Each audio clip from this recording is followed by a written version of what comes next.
T minus 40 seconds.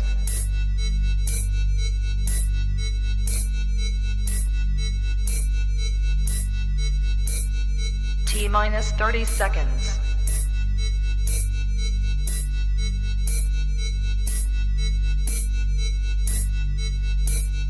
T minus 20 seconds.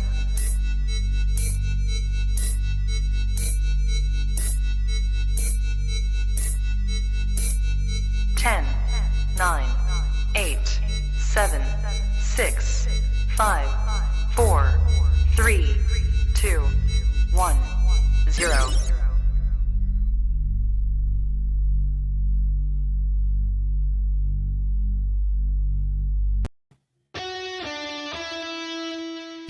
Welcome to the Play It By Ear podcast.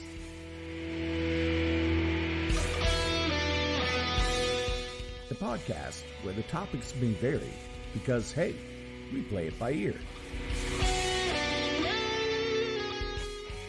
And now your hosts, Eric Fiskus, Brady Liming, and Todd Griffin.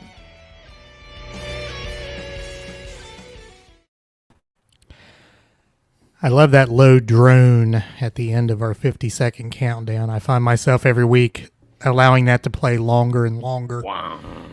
I don't know. I wish I had a big speaker with bass so it just rattled my chest. All about that bass. All about the bass.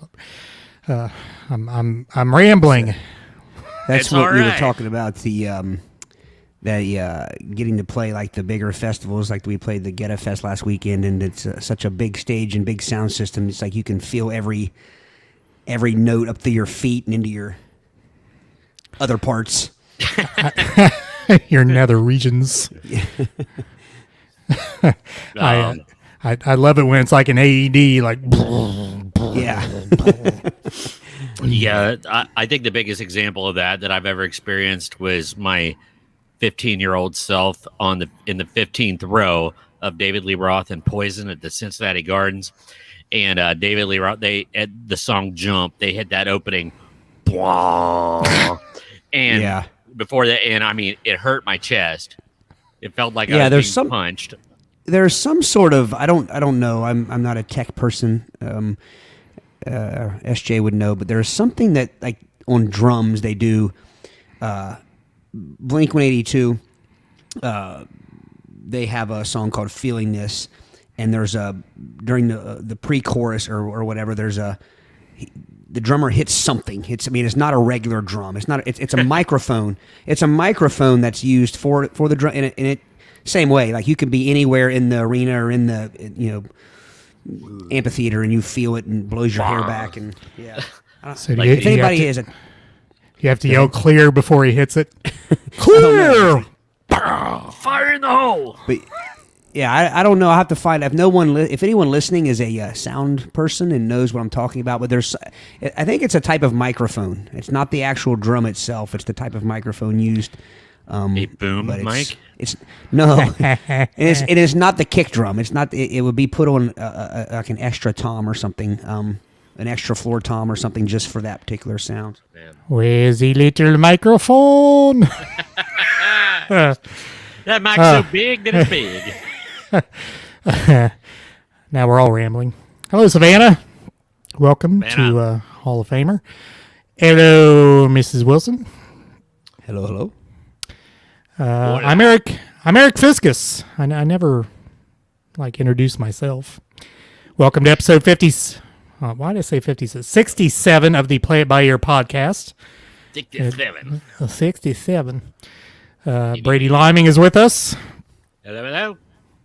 as is Todd Griffin. Howdy. All right.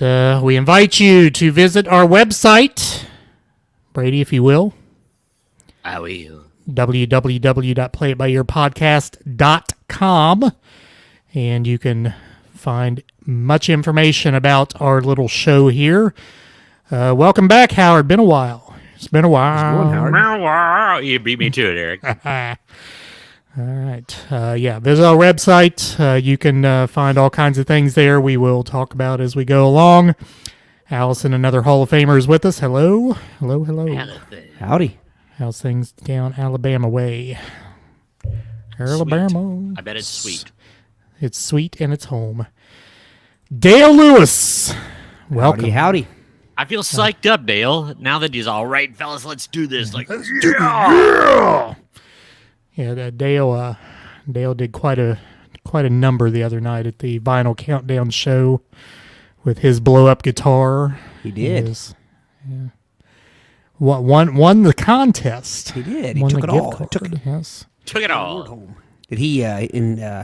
He was worried about having to fight off people and signing autographs and things like that. I didn't get a chance to talk to him later to see how that turned out. Well, fortunately, I didn't have to run him down. I was sitting at his table, so I got his autograph. There you go. All right. Allison says it's hat in Bama. I thought she might have been talking about us. Well, I have hey, a crush now. that goes without saying. Yeah. Yep, family first, Howard. You are correct. Will not Except detract. on podcast nights. I'm kidding. Yeah, talk to Danielle. All right. Once again, welcome back to episode 67. If you've not been here before, we each bring a topic to the table we have not discussed prior to the podcast here. We talk 20-ish minutes.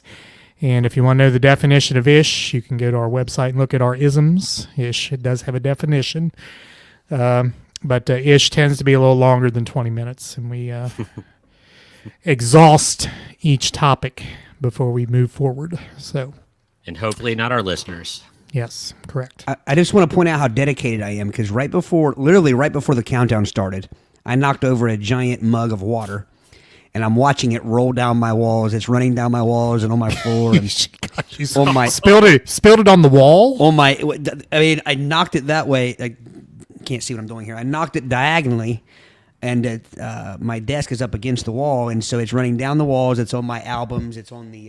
It's on my electrical outlet and my computer plug and my phone plug. So dedication. I'm not going to stop the show though to clean it up.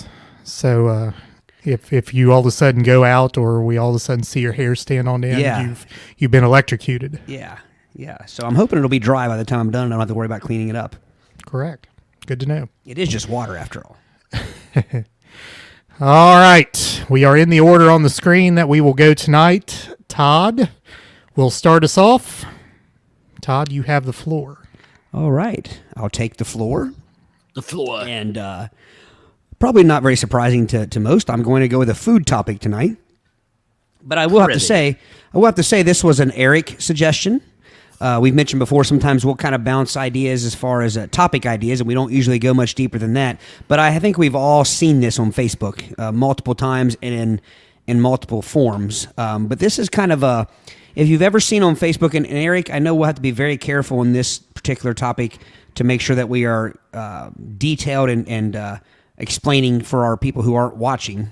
Correct. But anyway, this is a something on Facebook you'll see, and it'll say basically, let's see who's pickier than me, or let's see, and it'll be a list of foods, and what you're supposed to do is copy and paste it into a post of your own, and then go back through and put emoji beside the foods that you eat, or the emoji beside the foods that you don't eat, whatever it is. Usually it's the vomit emoji. That you put beside things that you will not eat. So this isn't necessarily foods that you love versus foods that you're just like okay with. These are things that you won't eat versus things that you have and will eat. Does that make sense, gentlemen? Absolutely. So if it's presented before you, you will either consume it or not. Or not. And sticking with the emoji tradition, I suggested before we signed on tonight, I suggested that everyone make a smiley face and a not so smiley face. So a happy face and a not so happy face. So then what I thought we could do is I'll just go down the list. And then Eric, if you kind of want to be the eyes for our listeners who aren't watching, Yes. And we all will hold up either the happy face if it's something that we would eat, and if it's something that we would not eat, we'll hold up the not so happy face. Got That it. makes sense?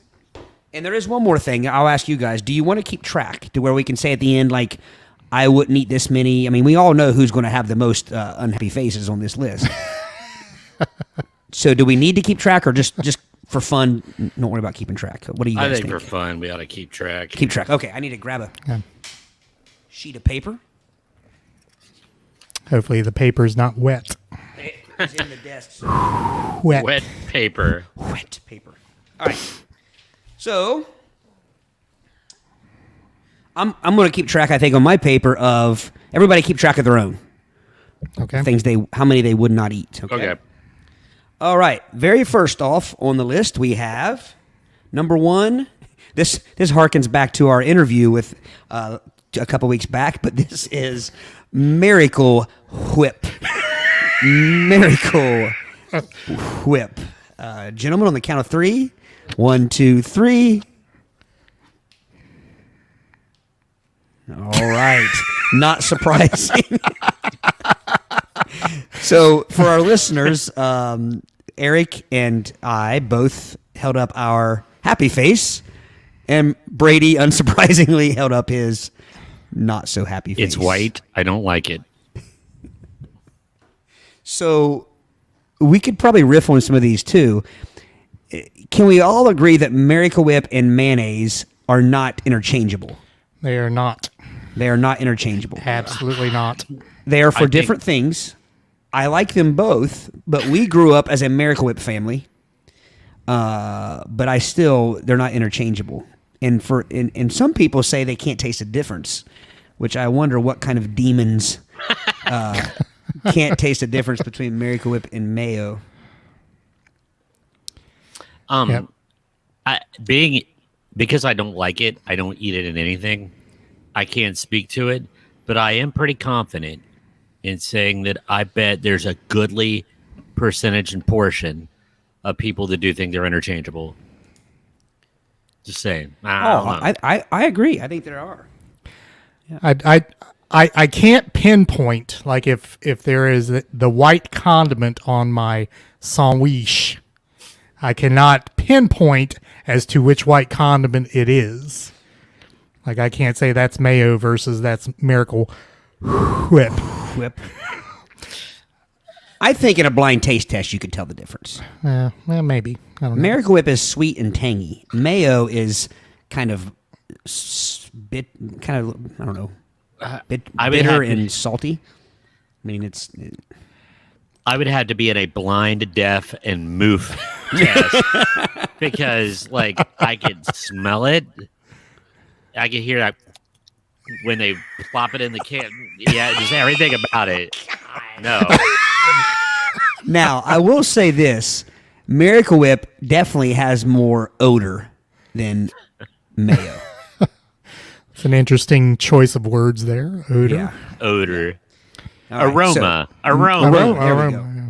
All right, Allison says not interchangeable. I agree. And, Ms. Wilson says Miracle Whip is mayo with lemon juice. I've never heard didn't know that.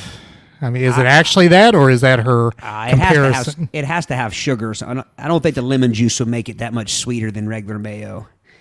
It does have a sweetness factor, though. Yeah, it's probably some sort of. I'm sure it's not a good sweetener. It's probably an artificial sweetener of some sort. High fructose corn syrup. I do eat light Miracle Whips, and you're right. I think it does have corn syrups. Number 2 on the list: pickles. One, it doesn't specify like bread and butter, dill, slices. Just pickles. 1, 2, 3. But before is it we don't like it or we just won't eat it? Well, Either you will eat it or you will not eat you it. will eat it or you All won't. right. I order my Chick-fil-A's no pickles. That's so- pretty. That's pretty. I don't think that's. I don't think if you didn't like it, you wouldn't eat it. To where the other side, maybe you like it, but you just don't eat it very often. Like, if there was a snuck-in pickle on my Chick-fil-A sandwich, I forgot to take it off. I could tolerate it without vomiting, but I don't like it. All right, can I qualify this here? Sure. If you're sitting at someone's house that you don't know well and you're having a meal that they've prepared and they place the food in front of you, would you eat it or would you not eat it? Is that fair as to what we're doing here? Except for I think there's a lot of people that would eat something that they absolutely hate at someone's house just to be polite. Yes. especially if it was a lady friend back in the day in high school or something, and you were wanting to get on the good side of the parent. But but doesn't that qualify what you really despise? I mean, you couldn't stomach something that you absolutely despised. I don't know. I mean, I could. I mean, there's lots of things I would. There's lots of things I've tried that I just did not like. Some of them on a dare. I ate a raw shrimps for for a lady suitor. And a madam caller, if you will. Yes. And but yeah, and Did you grow up in suckered in to be cool? Did you grow up in 1320 or what? Lady we suitor. had it right outside the parlor. Let's just keep it black and white, as in like it, don't like it. Don't like it. Like it, don't like it. Not have you ever eaten it, or would you eat it if you had to? Because I have eaten things at people's house to be polite that I don't like before, and some things that I really dislike. And then I've also done the whole like put it in my napkin, spit it in my napkin, or Hey, look at her. spit it directly into the dog's mouth. like a baby bird. All right, number 3. So Gary, ask a question to Brady. Chick-fil-A with no pickle. Why do you hate Jesus? That's a valid question. I think it's a very valid question. He loved the sinners, Gary. and right. Howard, yes, I know that there's a tang of pickle, but the Pickle actual tang. pickle itself, yeah. Yeah. And Miss Wilson says America will whip. Some sugars and lemon juice. The more I say that word, the more it sounds like a hurricane in my microphone. Whip. You mean a hurricane? Hurricane, yes. Number 3, this is a tricky one for me, only because I think this is used. We had this conversation at breakfast the other day, gentlemen, at brunch, which we should have gone live on that brunch, by the way. We should have. I do have a But live anyway- video of you making your stack, but Number 3 is buttermilk. Now, Okay, now, as that's in tough. swigging a glass of buttermilk. Let's go by that instead, because I like buttermilk pancakes. I think we all could agree we'll eat those. Yeah. But so swigging a glass of buttermilk biscuits. Yeah, buttermilk cat head biscuits. What'd you call it? Rabbit head biscuits? Squirrel head biscuits. You called them the other day, Brady. Yeah. If they were smaller, they were squirrel head. Not quite as impressive. All right, on the count of 3, a swig of buttermilk. Well, that didn't count. 1, 2, 3. Vomitus all around. Yes. Yeah. No That's what I buttermilk hated for about me. I'm traumatized by the Dukes of Hazzard. One of the characters would eat buttermilk and popcorn as a concoction. Yeah. Yeah. All right, let's move ahead. We won't get through our list here. We got to go quicker on some of these. Number 4, black jelly beans. 1, 2, 3. And I didn't draw enough vomit for that. Because everybody Gallo now if every once in a while, it's easy to get if it's a certain brand of jelly bean. If it's the kind of what's the just kind of run of the mill Easter jelly bean, the Brock's or whatever it is. Yeah, all right.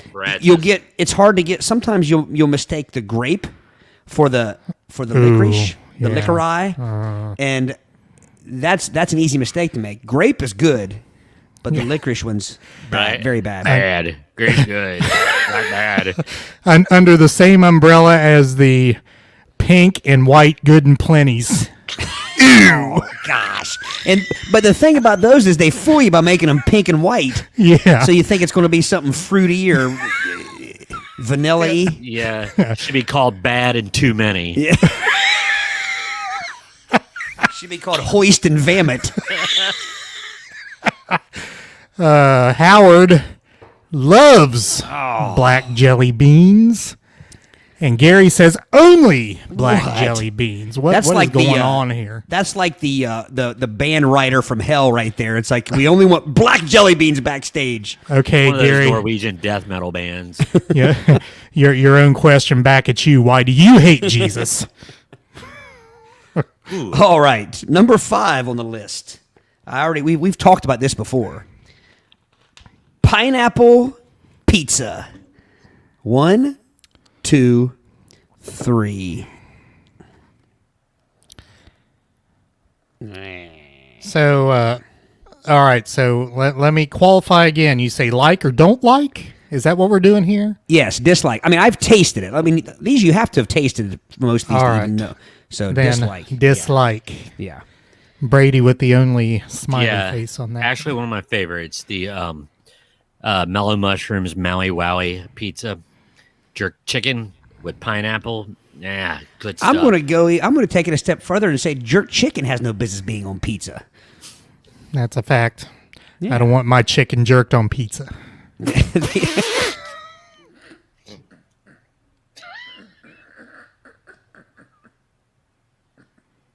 Continue. All right. Let me wax poetically about pineapple for a moment while Todd catches Water on his the breath. floor. Oh, I got it. Oh my goodness. Okay. Number 6. Sardines. 1, 2, 3. Vomit. Damn it. Vomits across the boards. Damn, it's across the board. Man, Eric, fish and bait is all they're good for. Eric, do you remember in 8th grade, our science teacher, Mr. Snyder, for some reason, we got to talking about sardines for some reason, and he brought them in and put them on crackers, and we were given bonus points if we would eat it. I did not accept the bonus points. No.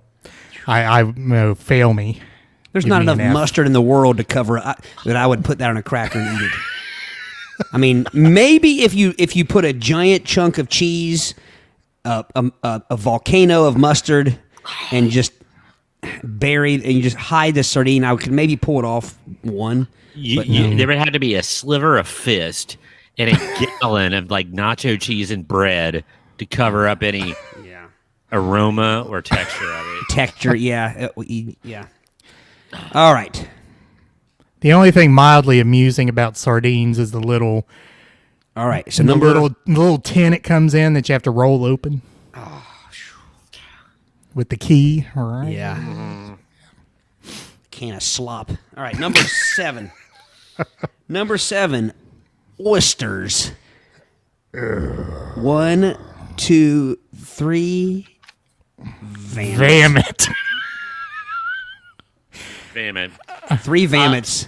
I have talked about it before on our podcast where my Aunt Cheryl, bless her heart, it was her specialty to make oyster dressing for Thanksgiving. Yeah. And she would make it at the house so it'd be fresh. And it smelled like low tide. Yeah, my family is. They used to make it. I don't know if it was New Year's or Thanksgiving. They would make oyster dressings. Oyster dressings like for your salad, or oyster No, dressings like like bread dressing. Like It's dressing, a but casserole. like Let's be stuffing, truthful. like well, there's a difference stuffing. between stuffing and dressing. I like dressing. I'm not a big fan of stuffing, but putting oysters in it, it looks exactly like regular dressing. It looks cheesy. But there it are has crackers in it. no. You don't put crackers Yeah. and cheese on dressing. You Yeah. don't put cheese. You don't put cheese on dressing. I don't know. I didn't eat it, but I remember Oh, watching. it I was a thought you were saying. casserole. Okay, you were saying that was no. Yeah, but Oh, yeah. typically stuffing and dressing doesn't have cheese on it. Oh, okay. Greg Yeah, loves him some oyster dressings. He does. He likes this seafood. All right, gentlemen. Number 8. Sticking with the theme. Number 8 is sushi. Now, I will have to qualify this with my answer, but on the count of 3, 1, 2, 3. No. Damn it. Now let me throw this disclaimer out there. I eat the fake sushi. I eat like the California rolls or whatever that doesn't have the real nasty raw eels and fish and stuff like that in it. It's just like avocado and rice and things Well, like no, that. I typically get what we usually get a spicy crab roll. I like the crab because it's just basically like And it's not even real crabs, is it? I don't know if it is or not. I think sometimes I It's think sometimes it is. crab. It might be the imitation crab, the rich little crab. But Like there's some fish going around going. yeah, but anyway, that's the only kind I will eat. So I does it count as sushi? I say I'm eating sushi, but I don't eat the raw looking stuff, and it's got to be in the little rice Yeah. wheel. You know. Rice wheel. Rice wheel. All right, number 9. Gandy Candy Garn. Gandy. Yeah. On the count of 3, candy corn. By the way, 1, 2, 3. Likes my candy corns. I love some my candy confectionery corns. maze. 3 smileys across the boards. Yes. Miss Wilson doesn't like sushi because she does not like rice. So if we Just ever give have her sushi together, yeah. sashimi. Sashimi, I love that was word. the word I was looking for. I won't eat it, but I like the Sashimi. word. It's raw ichthyon flesh. All right, gentlemen, number 10, we have those good old sausages from Vienna. Vienna sausages, 1 unfried.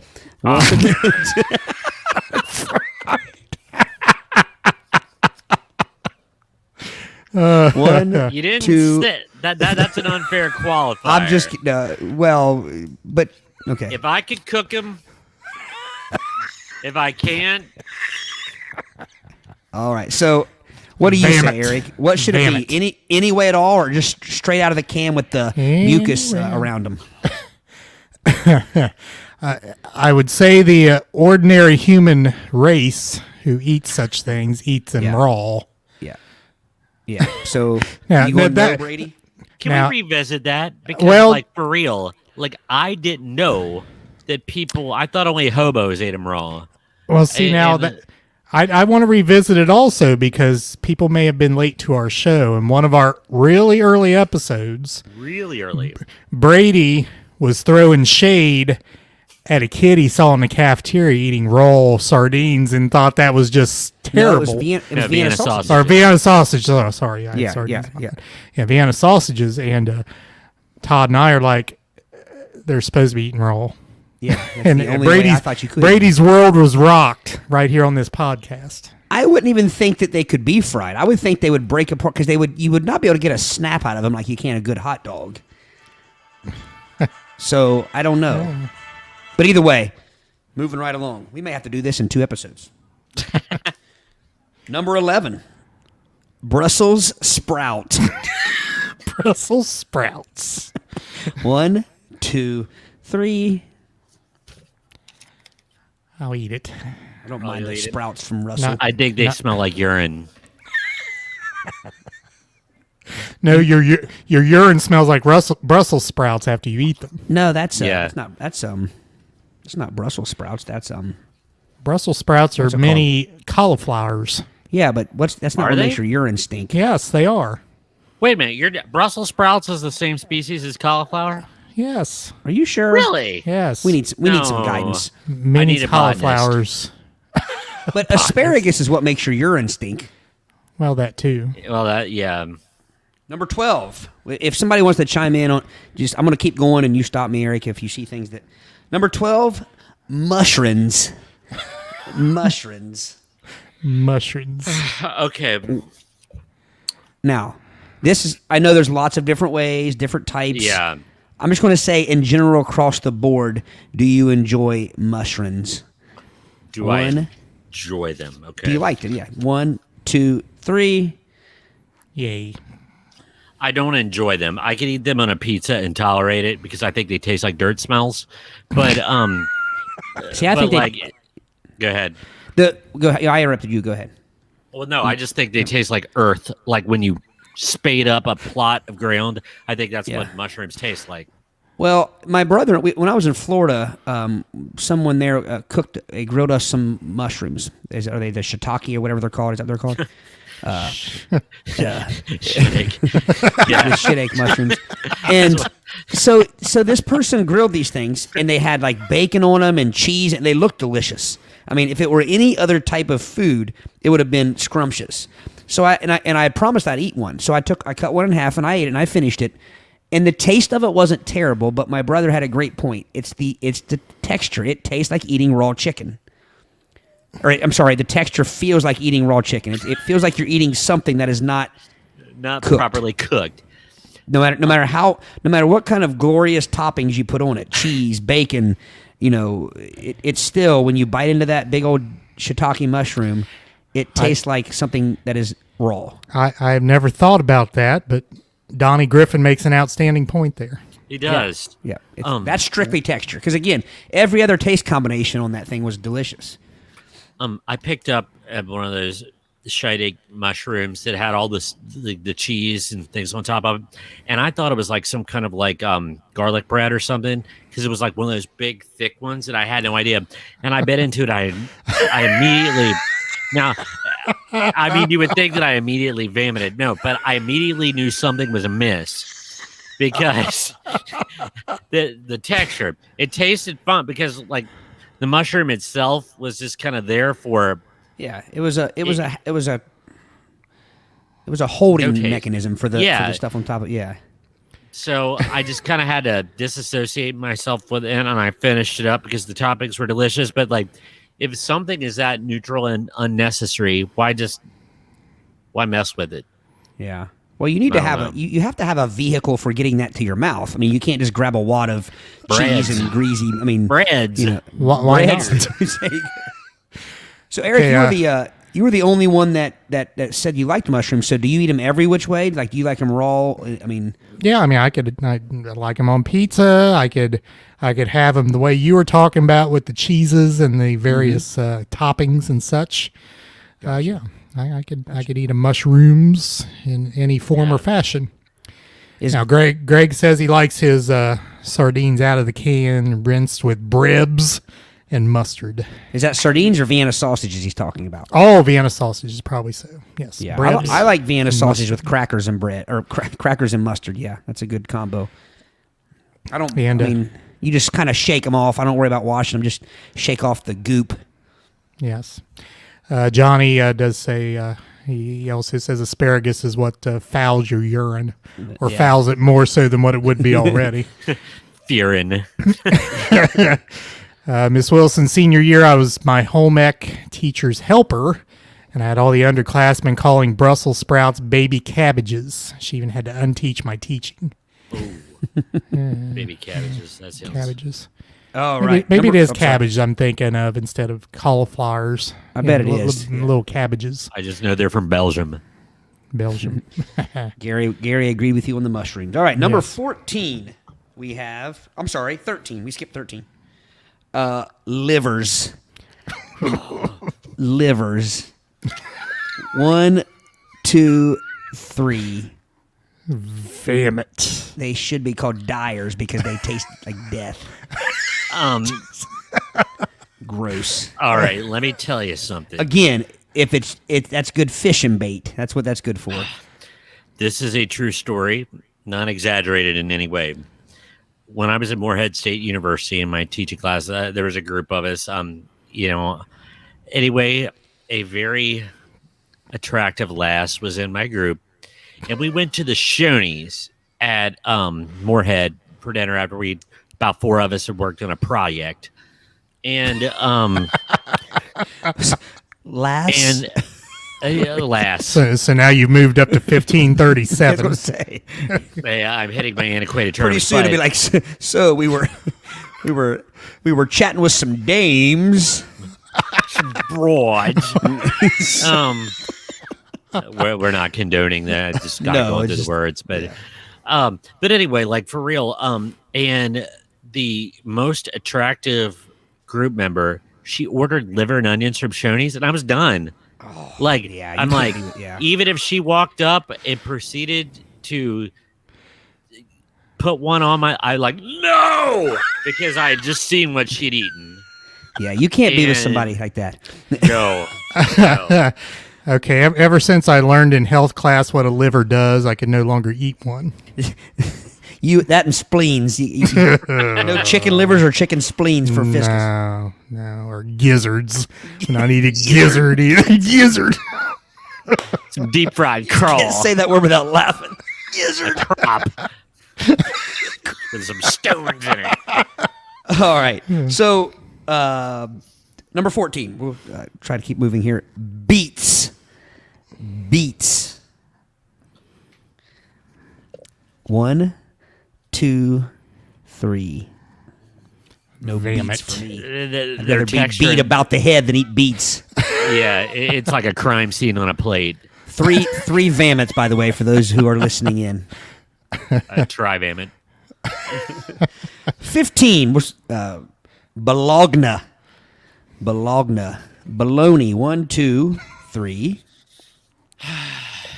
I get me some cravings for some bolognas every once in a while. Yeah. Bolognas I and only cheese. eat about every- I don't like it now. Every few years, I'll have me some bologna, but I like it fried for breakfast. What? I got a comment here. Go ahead. And do you guys agree that when you fry bologna, you got to put the complimentary slit in the bologna circle. You can't if you just put the circle of bologna in the pan, it'll puff up on you, it'll swell up on you, and it'll get very jellyfish looking. You gotta like a dead leaf. Curl it yeah, out. it kind of ends up looking like a hot air balloon or something. You gotta put one. First off, you cut it in half, and then you take that half and you slice it, not all the way through, about halfway through. I took the bologna and I sliced it. Okay. Oh. Howard with several comments here. In Kentucky, some people call them Viennese sauce or Viennese sausages. Viennese sausages. Yes. Probably someone down in Moorhead, like where Brady's talking about. And he said, if you knew sushi like I knew sushi. And the best comment, Brady, maybe she was using liver and onions as a prophylactic against unwanted advances from the likes of you. From the likes of me. I've not heard that word since 1984. in a health Prophylactic. book. Yeah. All right. Number 16.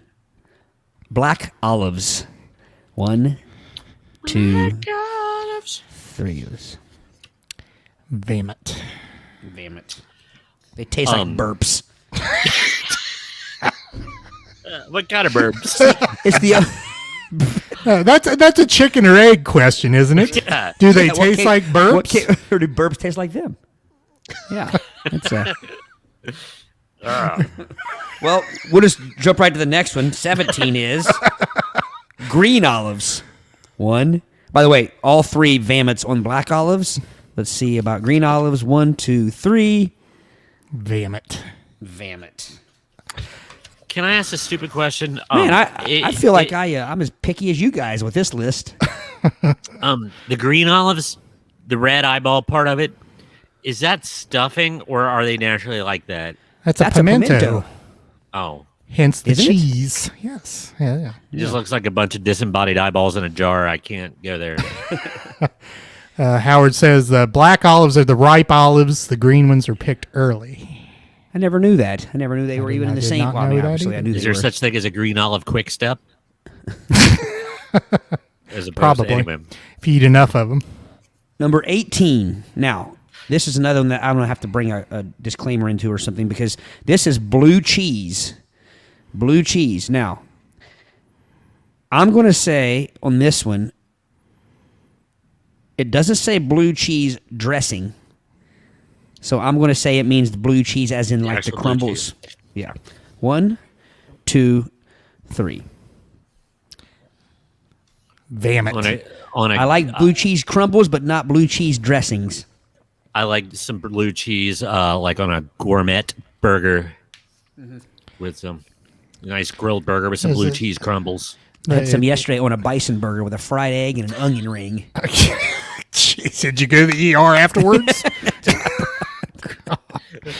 Bison burger. I'm just laughing at that. Bison's healthier. That's I was going to say it's the only halfway healthy thing in that concoction. No, eggs are healthy. Don't be fooled by the years we were told. Fried eggs. Yes. fried eggs We were are lied not to all our healthy. youths. All our youths about eggs being unhealthy. It's one of the healthiest foods you can eat. All our youths. Depends on what it's fried Are in. you? You the Did we? 18 was blue cheese, so 19. By the way, we had 2. Brady and I gave that the happy face, and Eric gave it the vomit face.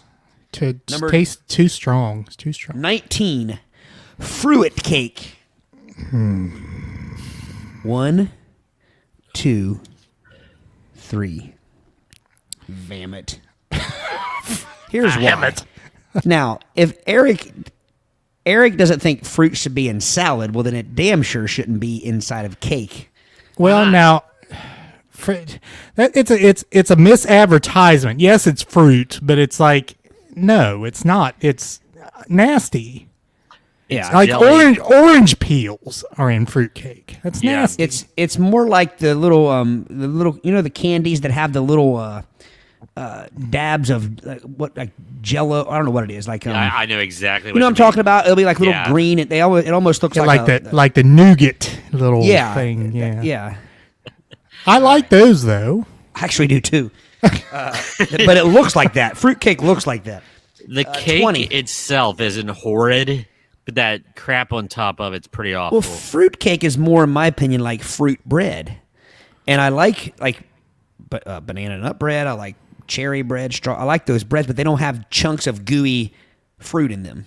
Gelatinous, mummified fruit. A fruitcake should be.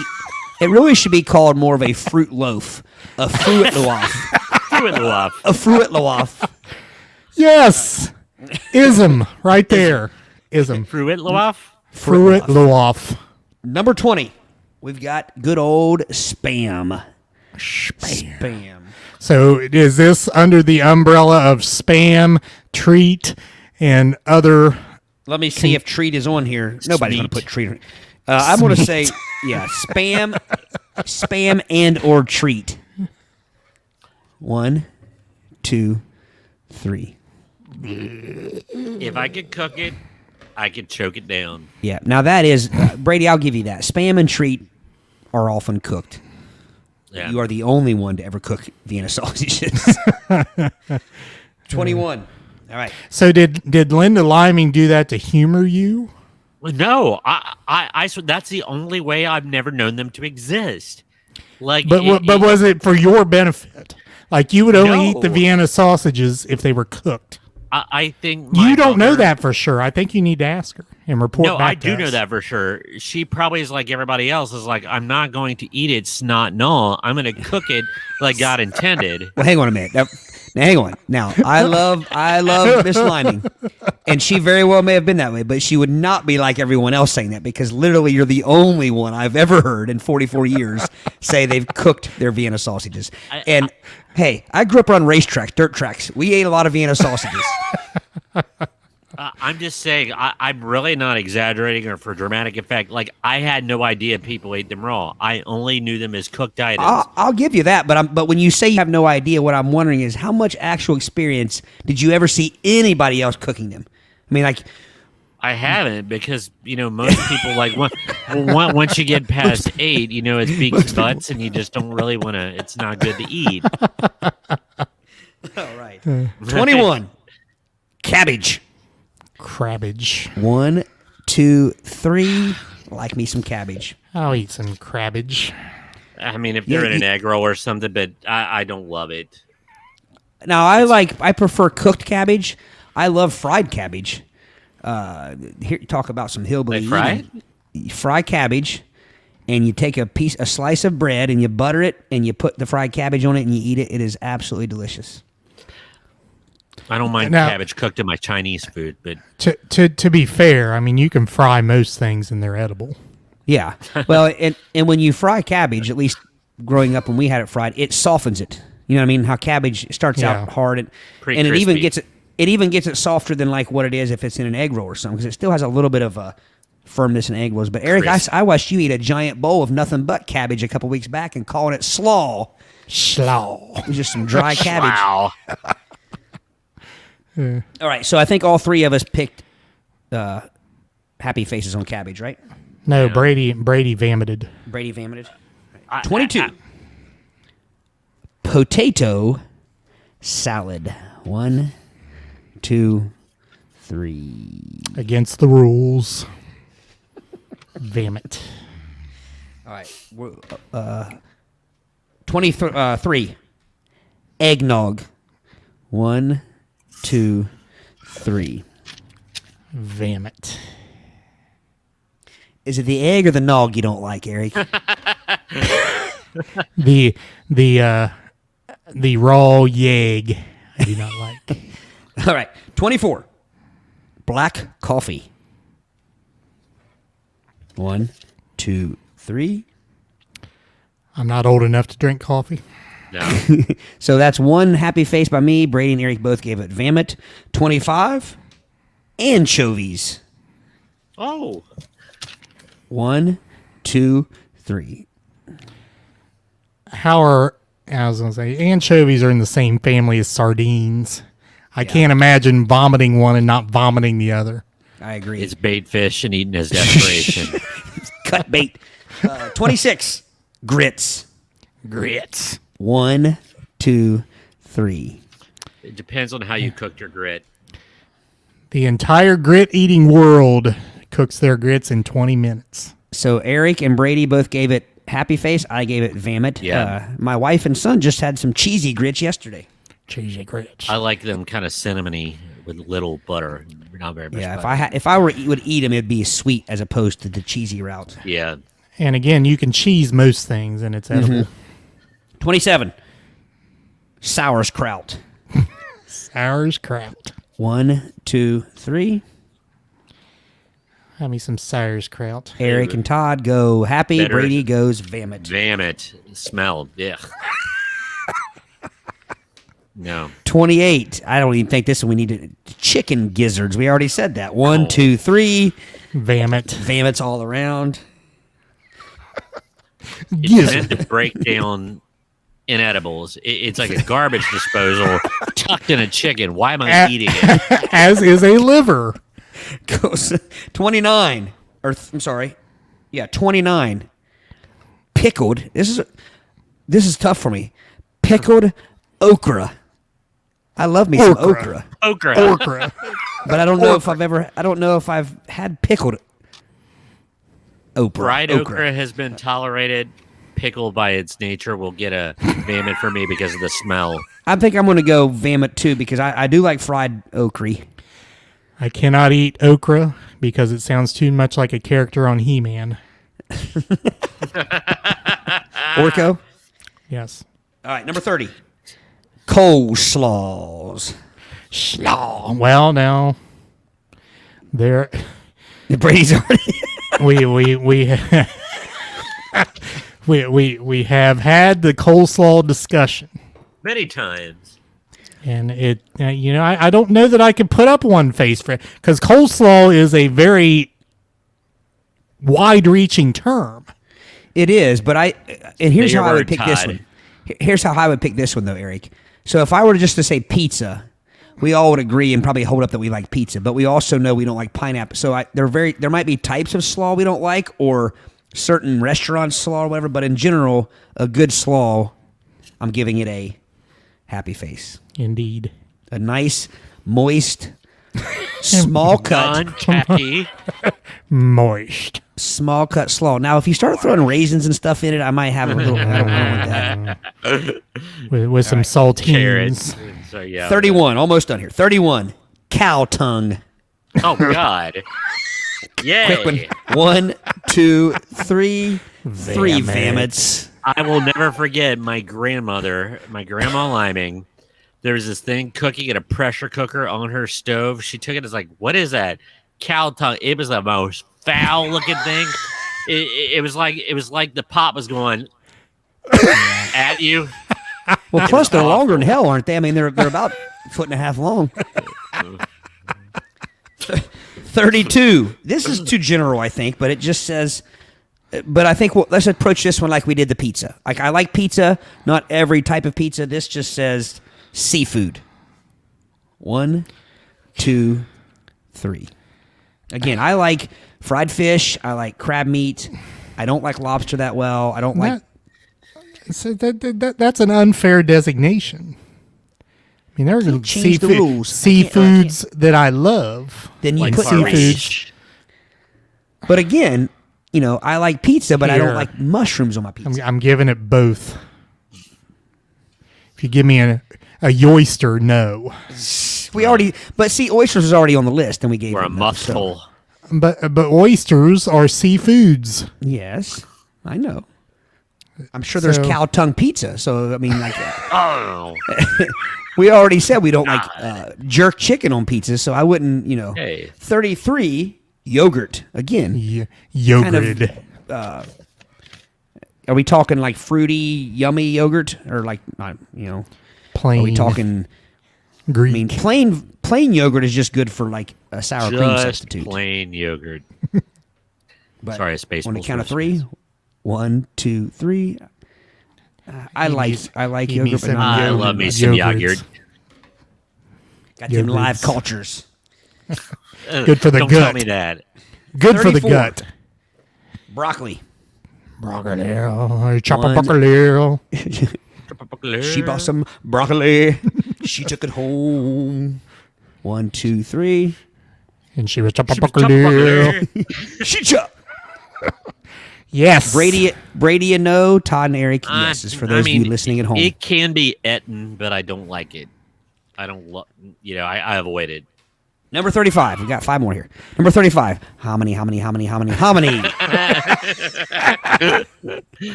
Again, good fishing bait. Hominy is. 1, 2, 3. Vomit. I have to give it vomit because I'm not 100% sure as to what it is. I'm kind of the same It's a way. grit. I bet if you fried it and put some cheese on it, it would be good. Oh, yeah. Yeah, You can, it's a large kerneled grit. If they are cooked in large, it's okay. If it's those kind that you see on salad bars that are wet and floating in some kind of preposterous oil concoction, no. Hang on a minute. Are you mixing it up with chickpeas?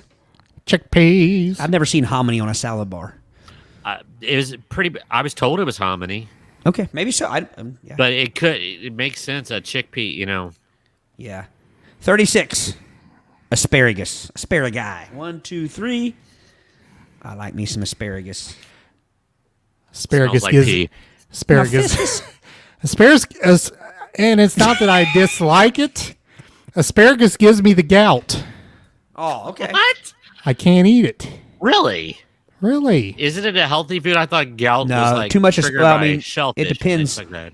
Too much asparagus can give anyone gout, but if you have a I have a propensity to the gout, so propensity to I the cannot gout, eat yeah. it. asparagus is not good for the gout. Really? 37. Licorice. Black. Black. 1. Yeah, there's no such thing as, I think all licorice is black. Otherwise, it's a Twizzler. Yeah. 1, 2, Or a red vine. 3. We already dealt with this with the jelly Vomit. beans. Yes. Yeah. 3 vomits. The good and plenties. 38. Eggs plant. 1, 2, 3. I've had some eggs plant parmesan that was okay. It was tolerable. It's not the first thing I'll Well- order, but I won't kill myself if it's there. But I don't know if it I've did- told this story on this podcast, but I have eaten eggplant exactly one time, and I liked it. We were in the middle of a very clean, healthy eating kick, and we made pizzas, like little mini pizzas with eggplant instead of crust. It was delicious, but like 3 bites in, I noticed my bottom lip was like all of a sudden got like really, really salty tasting. Like it was just, I was running my tongue across it, and then I could feel every bump, every nook and cranny and in my lip, and I was swelling you- up, and that's You I was had to get an EpiPen for your eggplants? no. I instantly went in and started like rinsing my mouth out. Of course, I called my mom, panicking, and she's like, "Well, just make sure you don't have a hard time. It doesn't Swell swell up up and where die." you can't swallow." So one of these days, I kind of want to try it again to see what happens because I mean I don't. But Can you rub it on so one butt cheek and see if you get one swollen butt cheek? Should I do that on the podcast sometime? Yes. Which cheek? I don't know. It would just be an uneven, like you were walking and it looked like an oversized possum and an undersized possum fighting. Mama possum, baby possum fighting. There you go. All right, 39. Cottage cheese. College cheese. Cheese. 1, 2, 3. It's white, causes my flight. Ew. Especially if it's neath some coleslaw. I like my coleslaw and my cottage cheese in it, not just up against it. It's curdled milts. You put for those of you out there that like both of them, if you've never tried it, you put your cottage cheese down first, then you put a pile of cold slaw on top of it, and you let the coleslaw juices flow downward. Let gravity take care of it. It'll moisten the cottage cheese with coleslaw flavoring. No. Cottage. Someone in elementary school left a carton of milk in their desk and made college cheese, and there's no way I can. It smelt. It smelt. Instead of up again and not up again and in it, I'll say, damn it, I'll vam it. All right, last one on the list. Number 40. Tofu. Tofu. You know, at the risk of not going over TV 14, it has FU right in the name of it, so I'm not eating that. 1, 2, 3. Tofu. Brady with the smiley. What? I've had it in my stir fry. Had some Thai tofu, some tofu. But yeah, do I eat a raw tofu? No, but cooked into things, it could be okay. It's not favorite on my list, but it doesn't cause me to instantly vam it either. Whenever I see it, like pieces of tofu in any kind of dish, it looks to me like pieces of. Do you know those? When we were growing up, our dads had those headbands they would wear when they were doing like outdoor work, and it was like just like a pad, like a pad on their forehead with like a elastic band around the back. You remember those kind of headbands, the sweatbands? My dad never wore a he didn't wear any of those with a pad. No. Well, if anybody knows what I'm talking about, they were like almost like a pad, like you would see like to do dishes with, like a scrub pad, and it went across your forehead here, and then it had just a white elastic band around the back. And tofu looks like that to me. It's just little pieces of sponge, too perfect. I mean, I don't want to be sifting through my beans or rice or whatever and see perfect squares of sponge, and that's what tofu always looks like to me. Tofu is one of those things that takes on the character of whatever it's cooked with. So, what is its purpose then? If it mimics anything that's it's in. See, I put that in the same category as the mushroom, though, Brady. Very much so. Except I don't think the texture of tofu is as offensive as mushroom. I was eating something one time and it accidentally had tofu. Or it had tofu and I didn't realize it. And like I said, I saw the perfect little squares and thought I thought it was chicken or whatever it was. And it literally tasted. It had the texture of a wet crouton. It was like eating it was like somebody took some like breads. Just some processed, like some Spam or something, some potted meat, and formed it into perfectly good squares that had no taste to them. Yeah, and that's the big, no pun intended, beef with tofu, is because it does take on the, by itself, it's totally bland. There's no taste to it at all, but you had to put something in it to like liven it up. Pieces of tofu. All right. So we're going to add up our knots, our vomits.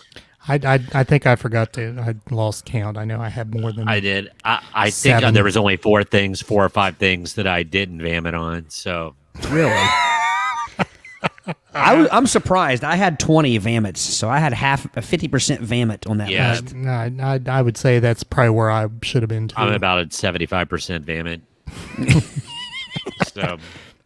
All right, several comments here I want to get to. So Howard says the fruit cake is candied fruits. Candied doesn't taste like good candy to me. No. And John asked if fruit cake is like yam cake. No, jam cake is very good, and I know where John. This is a little outstanding. This is also a little personal joke between myself and Johnny on the jam cake thing. But yeah, I love jam cake. You used to have good jam cakes. Martin's. Martin's. Martin's Bakery Martin's. sold little square, about, I don't know, 8-inch by 8-inch square jam cakes. Had that icing, that caramel icing or whatever on top of Yeah. them. The Martin's Bakery, and here's a hot take. Martin's Bakery kills Kroger's Bakery. Kills it. Yeah. Well, I've always like IGA bakeries and things. I think they've always done better than Kroger. Of course, we're probably insulting someone who either works at the Kroger bakery or not. I mean, don't get me Well, wrong. I mean, I've had good things from Kroger bakery as You- well. You can only work with what you're given. Yeah. So Howard loves him some Spams. Yes, sir. Johnny has made Vienna sausage omelets. Pass. Well, Well, now does that mean so they're he's saying cooked? he's Does that mean they're Gosh. cooked? Yeah. I might partake of that. Miss Wilson, coleslaw is crabbage. Yep. And Miss Wilson had an awesome comment about, I think it was liver. I forget what it was. Or, no, maybe it was cow tongue. I chuckled heartily. Howard, do you eat your fried cabbage like I mentioned on a piece of buttered bread? very good that way. He also says black coffee is the only coffee. I agree. Of course, I also drink decaf black coffee, which that's like the most boring. What's the use? I like the taste of it. Oh, really? It's like non-alcoholic beer. Like what's the use? Allison says grits. I guess grits. if you live in Alabama, you have to like grits. That's probably part of the passport. Miss Wilson asks who doesn't like milk with alcohols. Maybe I'm not getting enough alcohols in my eggnogs. That could be. I will say this. I'm not as big a fan. Like if you just go to like UDF or something and buy their eggnog, it's non-alcoholic. I'm not as big a fan of that. But I buy some Evan Williams, which is a bourbon. I buy some Evan Williams eggnog pre-bottled every year, and it's very tasty. Some Cool's Whip on top of it. Cool's Whip. Allison says put some bacon grease in there in those grits. I was going to say, I don't know what she's talking about, but it really doesn't matter because bacon grease will make any of these things better. Howard likes his grits with butter and possibly cheeses. And Savannah likes her krauts with smoked sausages. I had we played a private RV resort the other night, and they had a person there selling hot dogs, and they had sauerkraut as a topping. My gosh, it was good. And the bun was like toasted. It was like a toasted hot dog bun and some sauerkraut mustard in the hot dog. Delicious. It's Allison okra says, and Oprah. Yes. Howard says no to okra, no to Oprah.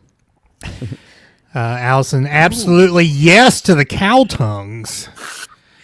And Miss Wilson also is a yay for the cow tongue. Slow cooked. Tastes Maybe just we need like to give it a rich chance. roasted beast. I'll take my impoverished roast beef, thank you. Well, here's the thing. Miss Wilson, are you saying that if you made us some cow tongue slow cooked and didn't tell us that it was cow tongue slow cooked, you're saying we would like it? That's what I'm taking that as. That's. And I would maybe agree. Believe she's thrown down the gauntlet. Yeah, I agree. We probably would. All right. Howard says hominy is ground up is grits. Hominy. Type of is garn. Garn. Also says black licorice is good. Too much will increase your blood pressures. Yeah, I just read about a guy here not too long ago that died from eating too much black licorice. That's why when I don't saw eat the it. headline, it was like, it was scary because my dad loves black licorice, and we usually buy him some black licorice for Christmas and things like that. But when I read it, it was like a crazy amount of black licorice. It wasn't like he just had a black licorice stick every day. It was like he'd eaten hundreds of them a day. I mean, it was crazy. But it will kill you. Gary says his cottage cheese is cardioid. Carotid cheese. Carotid cheese. Howard Brady, tofu tends to be white. How can you eat tofu?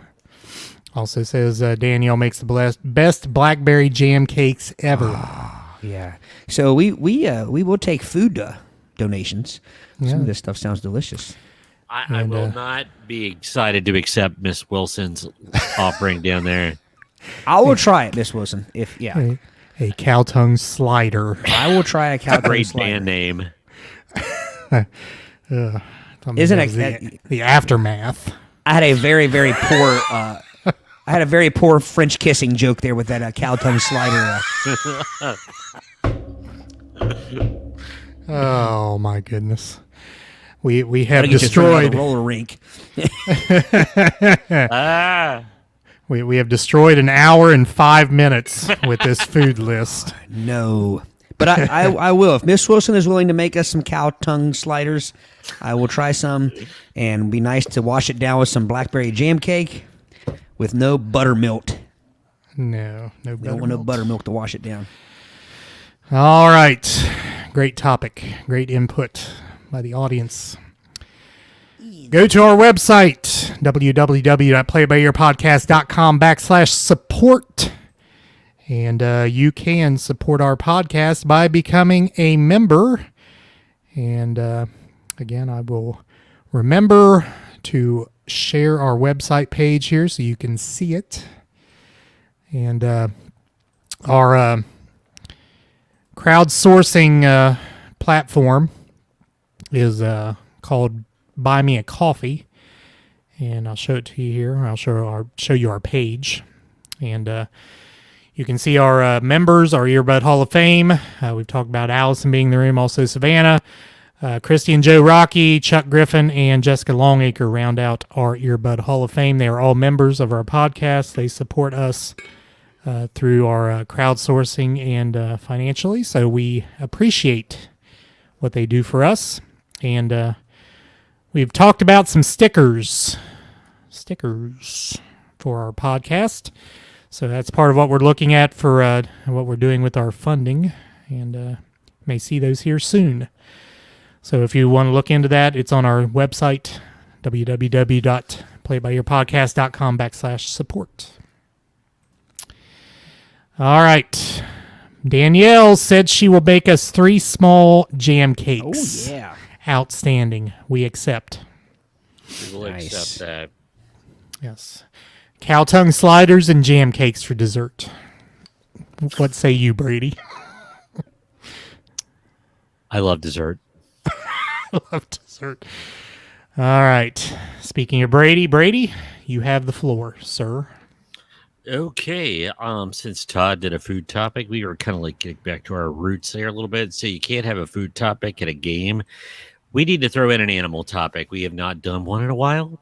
So I found a unique animal topic, and this is 21 disgusting and disturbing things about animals you don't want to know.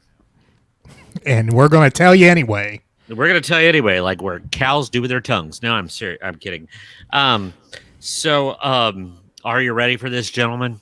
Some of them are amusing, and some of them get your vomit bag ready. Can I use my vomit sign? You can. Fruit fly swarms are really just massive fly orgies. You know that big knot of fruit flies buzzing around your head? Or the fruit? Yeah, they're hungry. And they're also flirting for mates. So whenever there's a large swarm of fruit flies, the propagation of the species is the only thing that they have in mind, not buzzing around your head. You're just part of the backdrop. So when you get a swarm of fruit flies over Randy the cane toad's head, what do you have? You have something straight out of Hugh Hefner's Animal Kingdom. All right, next. I would say Larry Flint, but Yeah, right. You have eaten, whether you know it or not, beaver anal secretions. It says, when you open up the big book of how did they discuss...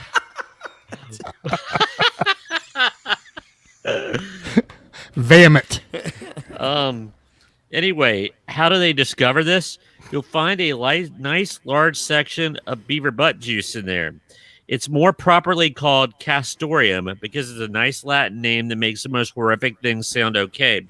So beavers, it's a yellowish secretion of a beaver's castor sac, which is basically which is basically the bladder they use to mark their territory. It's full of anal liquids in the urine, and it all mixes together. It's, oh my good Lord. What I'm about ready to read is going to just floor you. It's been used for years to bring out the flavor in vanilla ice cream. It's my favorite ice cream. Not Used anymore. to be my favorite ice cream. It adds, and I quote, a musky aftertaste to cigarettes, which they put it in there, and a fruity note to parfums. Now, I'm not surprised by the parfum because I think there are many types of animal urines used in parfums. Yeah. Musk. Musk. Musk. Must. All right. All right. As everybody digests that, if you will, I'm horrified by. Hey, my cousin's from Wisconsin. Once got beaver fever. It's a bacterial infection caused by beaver droppings in water. So, yeah. Anyway. So if you can get that from ingesting water with beaver juice in it, then how can we eat things that have? Because beaver fever is caused by beaver poop, and Okay, but their anal beaver secretions anal are fine. secretions are not poop; they're castorium. But so you're telling me they remain Yeah. up against it, but not in it? Yes. How can they not interact? How can they- So, not all beaver poop has castorium in it, but castorium doesn't necessarily include beaver poop. Correct. well, they always say you can take the castorium out of the beaver poop, but you can't taste the. Man, I messed that up, but you knew where I was going with that. I knew where you were going with that. Howard.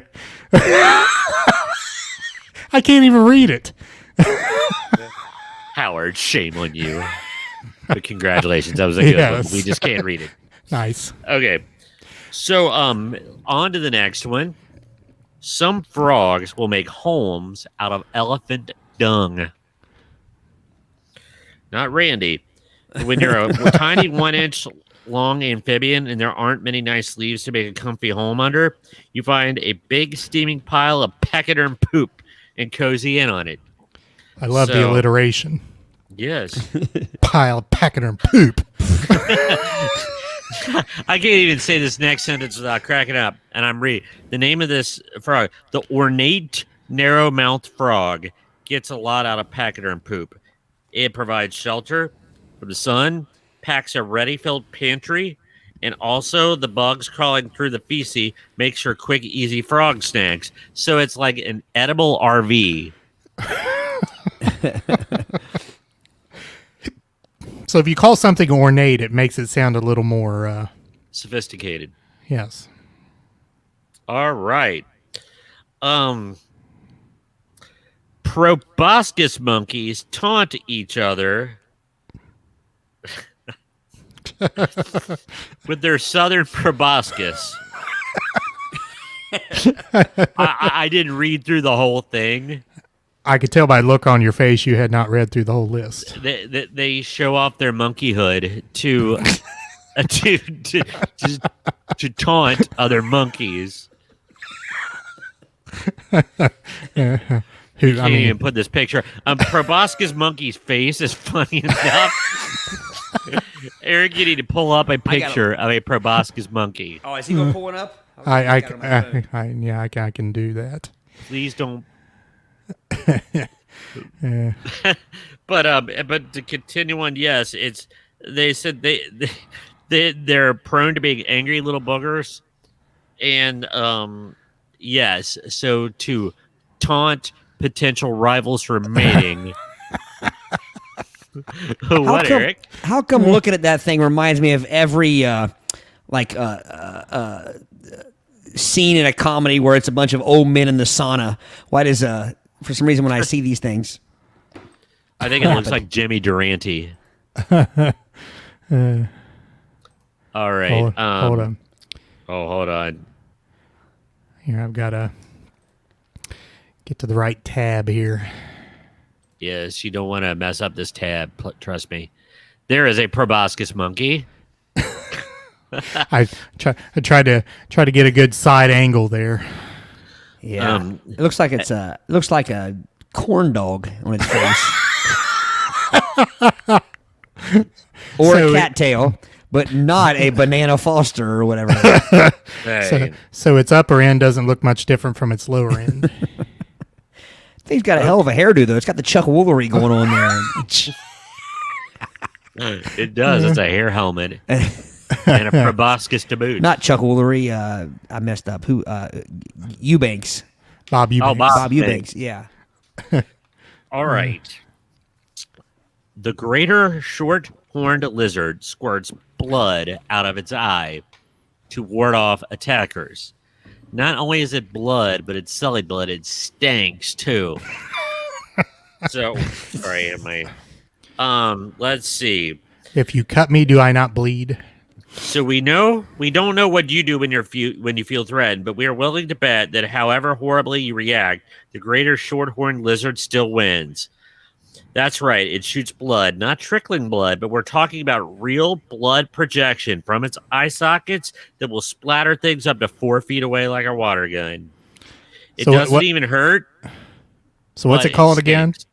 What's The it called? short-horned lizard. It's like a Texas horn frog. It looks like one of those lizards, spiny lizards. Okay, here we go. And the short-horned lizard shot blood from From its his eye. ocular sockets. Did you get the reference, Brady? I did, Vicky. Mickey? So I married an axe murderer, for those who don't know. Continue. All right. Several species of birds keep cool by defecating on themselves. Let's say you're hot. It's a sunny day. You live somewhere warm and you're hot. What do? Sure, you could step into some shade or an air-conditioned comfort, or you could perhaps go to the loo on your feet. It's called urohydrosis, and some birds, like storks, condors, and flamingos, do it to keep cool. Only on their feet? I Yeah, guess that's what I so. asked. Yeah, it says only feet. So are bird feet like my feet when I'm under the covers and I stick my foot out and I instantly get cooler? Is that the way that works? Yes, except you do not unleash a nightly defecation on your feet. No, I just stick my That foot I'm out aware from of. under the covers. Yes, And I much get cooler. preferable. I'm sure Becky much prefers that one. I'm sure. Bored ducks become cannibals. Nice. Bored, as in Bored, as in Bored. Unengaged ducks. All right, time for another hypothetical. Say this time you're bored. It's been a long day floating on the pond, waiting for some Chuck stale bread your way. What should you do to pass time? If you answer, drop by a buddy's place and kill their babies. Congratulations, you might be a duck. So, yeah, a bored duck will grab eggs, crack them, overturn them, and swallow them whole. So, yes, they go after their friends' babies and eat them. so just the ones in the eggs, not the actual. Yeah. yeah, that's what I was going to. Yeah, I'm surprised by that ending. I was expecting a much grislier affair. They just So- like eggs. Yeah. So how can you tell if a duck is bored? I mean, this is not a joke. It's a legitimate question. Can I take a cheap pop here? When it's Sure. an activity that's not all it's quacked up to be. Whack, whack, whack, whack, whack. Sorry, the dad joke game is strong in this one. Oh, I could hear the moaning from the. Oh. Trust me, you want to laugh, you know it. Okay, scorpions after they shed their tails die of constipation. Scorpions are pretty amazing. They got those wicked stingers, and they can tear it off and run away while the stinger keeps pumping victim into their would-be attacker. Sweet. Except what happens next. See, the stinger is more than just a stinger. It's the whole tail section. Inside the tail is the anus. The tails do not grow back, so they leave their tail and their anus, so they die of constipation because it can't get out. Wow. Yeah. So their tail, their anus is in their tail. Yeah. In it? In it, and again, It's just a Or long, neath it. Neath it. Is it neath it? but you Near don't it? want a drop of it on top of it. But yeah, it says okay, this can take months, and it happens in stages. They get so clogged up that a section of their remaining tail blows off. Wow. It starts again, boom and again, until there are no more bits of tail left to release the pressure. So the last time they get filled up with poop ends up one final explosion of the poor creature's entire body. So an 8-month constipation ends when its buttocks blows off. This is a scorpion, right? Yeah. Scorpion, so they don't, yeah. Well, we know why they didn't call him score pooping. Yeah. So we want scorpions to sting things, otherwise the world would be overrun with scorpions. Right? Yeah. Right. But I feel for the poor guys, All right. Sloths almost die every time they have to poop. Sloths are famously very... Same. Who doesn't? Anyway, sloths are famously very slow-moving creatures. They spend almost their entire life up in trees. That slow movement also applies to the movement of their bowels. Some meals can take sloths up to a month to digest, so they only need to poop once a week. But here's the thing. They don't poop up in their tree. It's one of the few reasons they ever leave the tree, actually. So it's for a good reason. The ground is full of predators. And since they move so slowly, they're easy prey. So pooping becomes a deadly exercise. You have to go down to the ground, conduct your slothly commerce, and get back up the tree before something gets you. So it's not the mechanism of conducting such commerce. It's just the danger The of logistics. being a slow-moving creature. Yeah, and oh my gosh. This last paragraph. So pooping is clearly a big deal for a sloth, made even bigger when you consider that a sloth could lose 1/3 of its body weight from pooping. Think about it. What it must be like to crap out 1/3 of your body weight in one go. Wow. So it literally craps 1/3 of its body weight every time it ventures down the tree to make a deposit at the sloth bank. See, I always heard that they defecated via their pores in their skin. Not true. They are stinky because they do have more. Oh my gosh! I don't know Joe if we can Rocky read in the that, house. gentlemen. Oh, yeah, we can read that one. Joe Rocky in the house, Hall of Famer, sloth quote. Now, when did I eat corn? God. Now, Howard asked if Ronnie James Dio died of constipation. I do not know if he did or not. No, I do not believe he did. I don't believe he did. Yeah. I think it was He might stomach have. cancer, though. This one's kind of general. Just imagine how long a sloth would spend in a public restroom. That's a good point, Howard. It says flies are all around horrible things. Apart from being super annoying, flies are pretty much thoroughly awful. Everything about them is just nasty. They eat feces, they roll around in it, and their bodies are covered in bacteria. They cause typhoid and dysentery, which means that every time one of these little things lands on your food, you get fly feces on your food. Feces.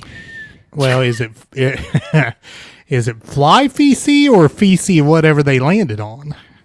No, it's their feces. It says that flies just don't smear the poo-stained feet around your food. They actually land their poo-stained feet on your food and then vomit on it. So the So other they can day, cover it and dissolve it. at our show, I was drinking a cold beer, and I noticed there was a fly in it. At some point I looked down, and I just dug the fly out and threw it out and kept drinking it. Does that mean I was drinking fly feces? Yes, you were. Fly feces. The alcohol killed it, so it's okay. Tsetse. Yeah, That tsetse is. feces. Next by Reese's. Reese's Teeth. Reese's tsetse feces. Hagfish are about as bad as flies. They may even be worse. They're very primitive fish, and they're nearly blind. They're completely toothless. The hagfish has a hankering for dead flesh, and they're not particular about how they get it. Once they suss out an irresistible aroma of a dead animal in the water, the happy hagfish will find a way inside. They're flexible, so they can conveniently hole into a carcass. Like, okay, they go through an orifice of the dead animal and eat their way out of the dead. Why'd you have to show me that? It's a tube. It's a living tube. It's not a fish. Why they call it a hagfish? Why they just call it a hagworm? No, no, it's a gill. It's got gills. It's got gills. Got gills. It's got the gills to pay the bills. Yes, it's a jawless fish. It's a very primitive, my Moorhead State Zoology. They have what's left of a third eye in the middle of their forehead. Oh, wait a minute. Yes. I'll give you another picture. Well, hang on a minute. Warn me. What is it of? Yeah. Ooh. Yeah. It Worms looks like a gross me out. sphincter tube. It's A horned sphincter tube. Would you like to utilize your yeah. vomit? Vomit. Worms creeping out. Yeah, it's pretty bad. Even though it's a fish, it's a worm to me. Now, Kelly says you scooped that fly out like a champ and kept drinking. That's a That's commitment. Thank you, Kelly. Yeah, I It was is commitment. I was going to drink around it, but I knew my luck. It would because I had just the night before swallowed a giant bug. Mid backing vocal and just about choked to death on stage, and so I was going to just drink around it, but I knew it would end up down my throat. So, yep. Yeah. why oh why did Todd swallow the fly? Perhaps he'll die. That story. I read it to Panda, my daughter, and it was the old lady who swallowed the fly. It's much more fun if you read it like Johnny Rotten. There was this old woman who swallowed a fly. I bet she dies. And she was cracking up, and I was cracking myself up because it was like angry punk. Anyway, sorry. All right, sea cucumbers. Yes, they're an animal, not a vegetable. There are a lot of different sea cucumbers out there, 1,200 species, but all of them eat poop. And the worst thing about them is their defense mechanism. They vary from species to species, but they release their innards. It has a sticky, stinky stuff on them. When they get threatened, they eject their intestines out. Those those sea cucumbers are good eating, but you gotta take the mud gut out. The mud vein. Yeah, it's not the mud gut. Did he say mud gut? He said mud gut. Yeah. It's mud vein. Oh. Is that the expelling of said innards? That's Yes. the That that thing picture. is the fire extinguisher of the sea. Look at it.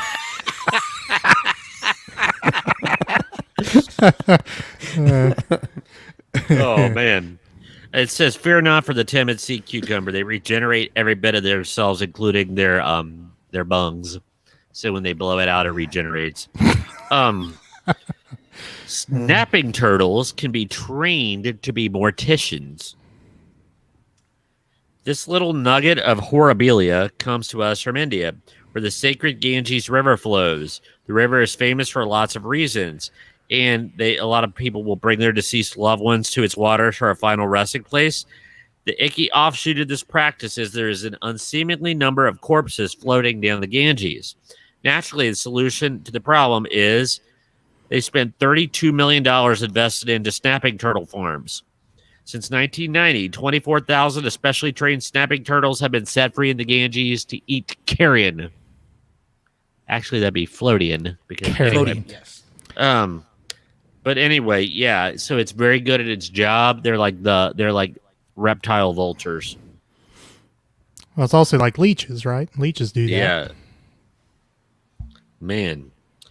In some places, they have to kill giant rats with sniper rifles.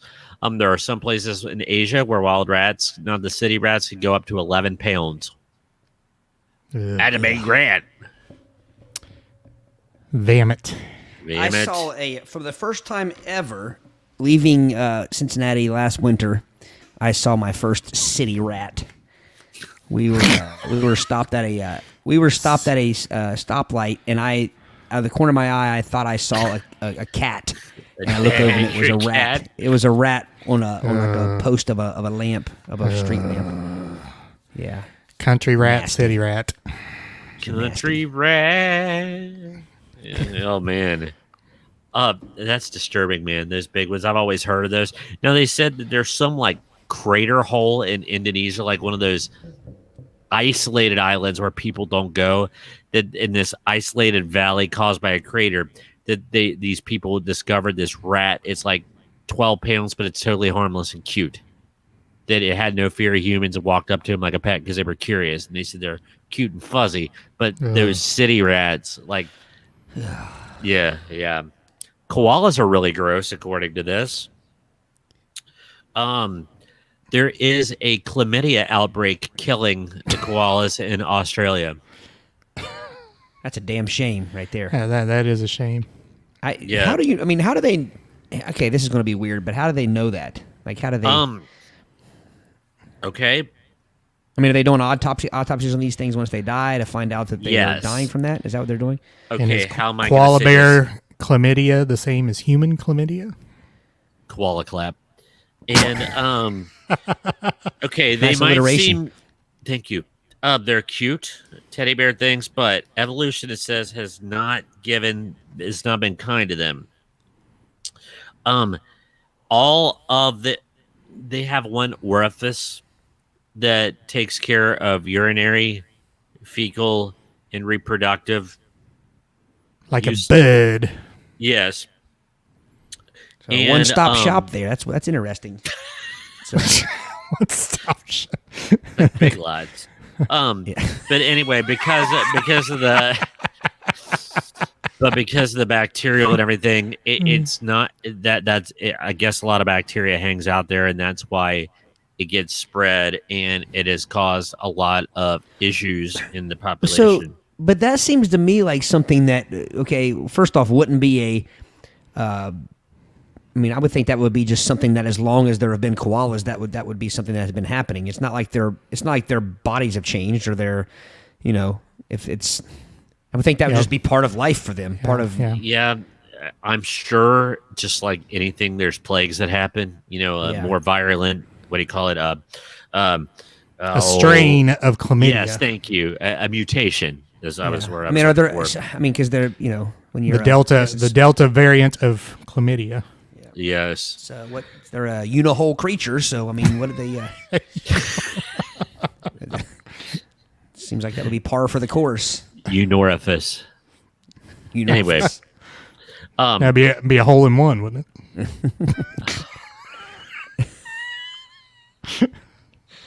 Continue.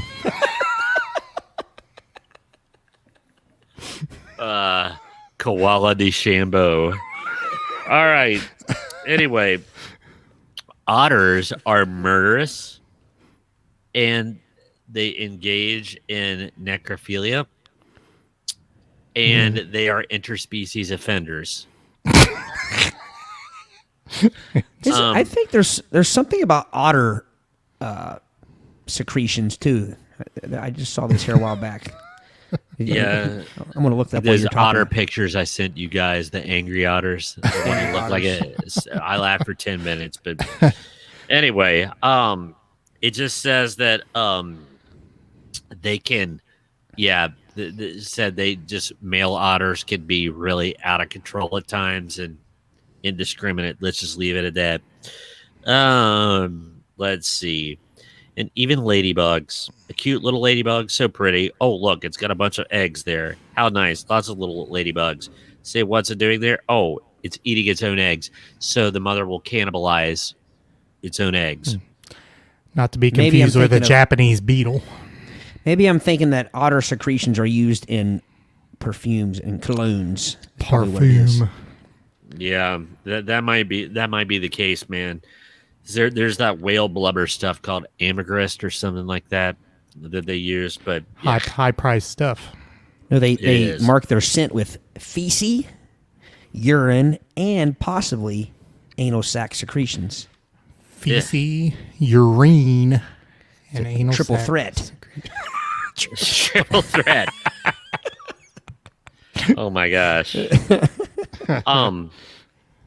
So that's a pretty repugnant list. Did my buzzer go off? Yeah, it did. Yeah. Oh, yeah. I Um think your buzzer went off when I was doing my topic. So yeah. So I'm a little bit disturbed by some of this. Yeah, I'm really bothered by the koala chlamydia. Yeah. Because koalas are cute. Yes. I heard Although they're grumpy. not bears. No, they're a marsupial. But they said the other evolutionary issue with the koala bear is that they only eat one thing, eucalyptus leaves. In any animal that has one source, like the giant panda, and it's bamboo shoots, that not a good evolutionary draw there. Yeah. No. So, anyway, which one did you find the most repugnant?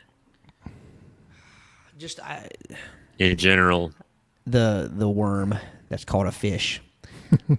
yeah, that's the thing of nightmares.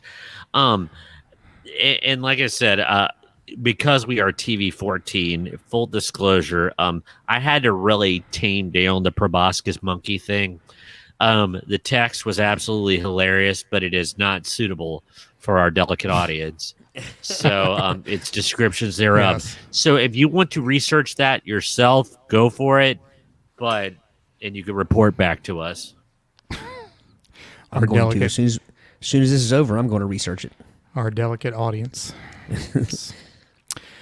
Yes, you ever wonder what we're talking about when we use certain terms? Check out our isms on our website. And I believe I have made a habit here of reading one of our isms during this particular break in the festivities. So let me go down to the isms, and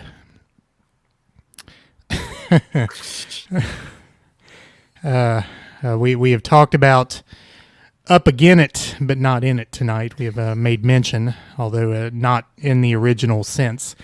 Up again it, but not in it is bordering, but not blending. And the sentence in the Urban Dictionary-ish definition, you go right ahead and put your slaw atop that manwich, or slaw atop the college cheese, if you will, if you're Todd. As for me, I'll take mine up again it, but not in it. So, and I have to report again that one of our loyal listeners, Kyle Brewer, went on vacation, actually said that to a waitress and got a very quizzical look. He said he wanted something up again it, but not in it. And he said the look that he got was one of puzzlement and slight annoyance. He should try Pie Skinner next and see what it look. Can you be a pie skinner for me? that may get you arrested if people don't know what you're talking about.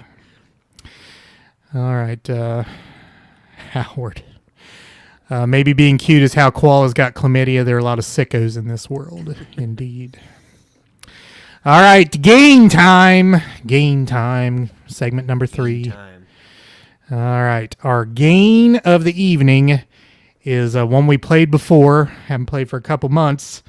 The game is called Confident? Question mark? Confidence. Sexy. Sexy, don't you think? Confident. The confident. Now, this game is what birthed the Kyle King rule, right? It did. Yeah. All right, so the objective of the game, the aim, if you will, is to be the first player to get to 15 points. How? By answering numerical questions with a range. So you'll need writing utensils and materials, gentlemen. Got it. You all write your ranges at the same time, then reveal. Win points if the right answer is within your range. The most confident player with the smallest range wins the most. And we're putting a wrinkle in this game we didn't use in the first game. You can score doubles if you are confident in your answer. So if you're confident your answer is the 1, you can put a ×2. And if you get the ×2, you get double the points. So here's how the scoring works. You get 1 point if your range is within the highest or lowest number. So the bottom or top number of the range. 3 points gets the smallest size range. So you're trying to guess within the range. You're also trying to guess the range within the closest to the actual range. So if you want to put a times 2 on that, you can also get double the points. So there's a little strategy involved here. Strategy. Have we done this scoring before? This does not sound familiar to me at all. Yeah, I was going to Times say the two same stuff. thing. Yeah, we did the scoring last time with the 1 point and the 3 points. So one of you will get 3 points every time because you'll be the closest, smallest range. Okay, I see. You can get 1 point by being within the range, or you can get 0 points by not being within the range. Gotcha. All right. Okay. All right. So, first question, gentlemen. You're both musician types. What is the record for the longest note sung? Sung? Sung. The longest note sung. So we also invite guesses from our audience as well. So just to clarify here, I just put an answer, right? I don't do any kind of. You have a range. You have to do a range. So we're not looking for a specific number. We're looking for this to that. I don't remember this. Let's see. But you're trying to get the shortest range. All right. Record for the longest note sung. Got it. And I'll give you a slight hint here. It is in seconds. That helps in your range.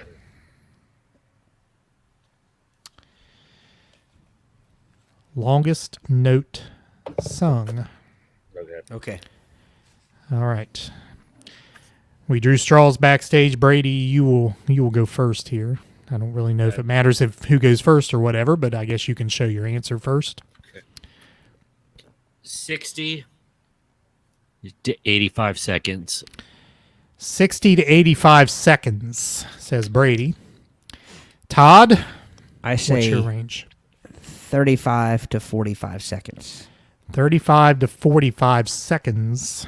Okay, well, American Richard Fink IV regained his record in 2019 by singing a high note for over 2 minutes, 121 seconds.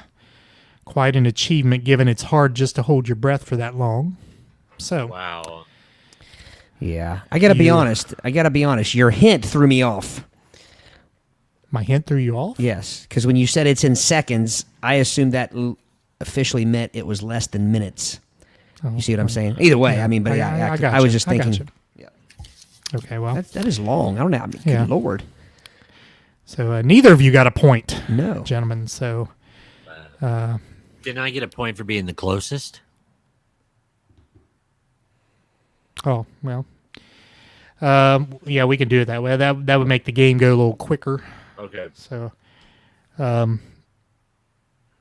it's supposed to be 0 for not being within the range at all. But yeah, we can do that. So Brady 1, Todd nothing. Now Howard's guess was 45 to 95 seconds. This is not the game that the Kyle King rule was birthed in. That was where we just gave one number and we could guess higher. That was or lower. that was guesstimation. Yeah. Yeah, that was yeah. Yeah. Okay. All right, gentlemen. What is the most push-ups done in an hour? The most push-ups done in an hour.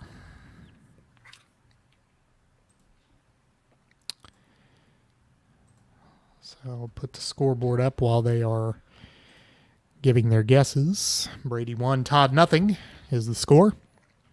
Most push-ups done in 1 hour.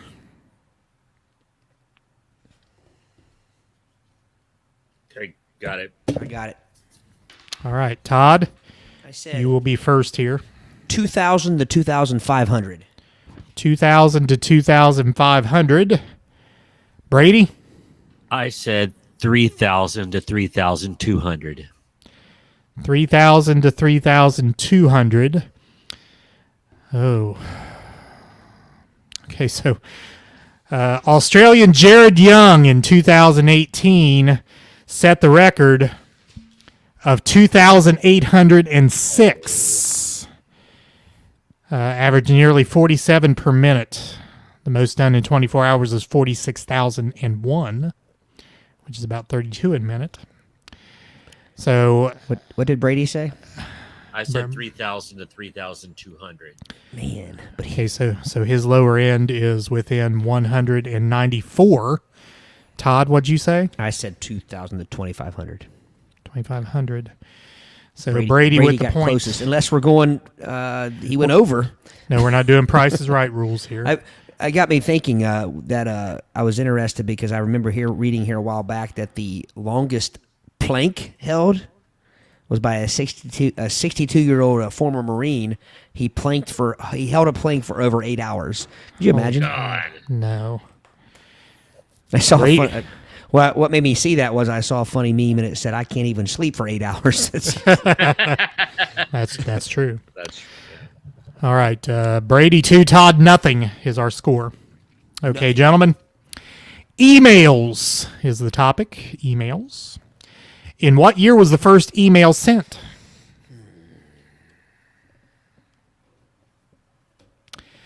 Remember your possibility of a double pointer if you're confident. Are you confident? Question mark. What year was the first email sent?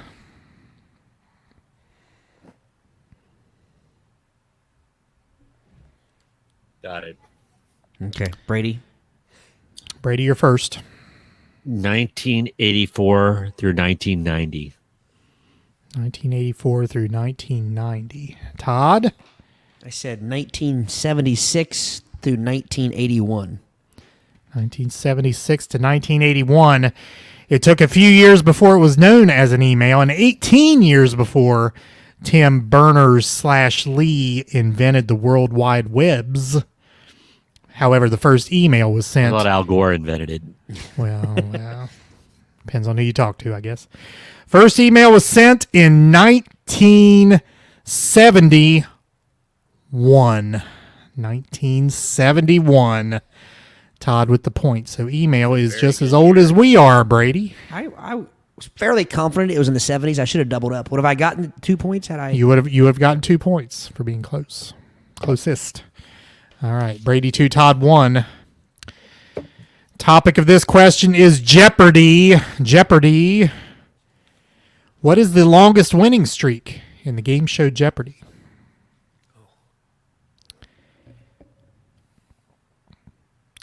You may recognize the name Ken Jennings. Is it too much of a hint to tell us? Like, are we talking episodes? Is that what we're guessing in? Yeah, a game would be an episode. That's what I was. Okay. Yeah.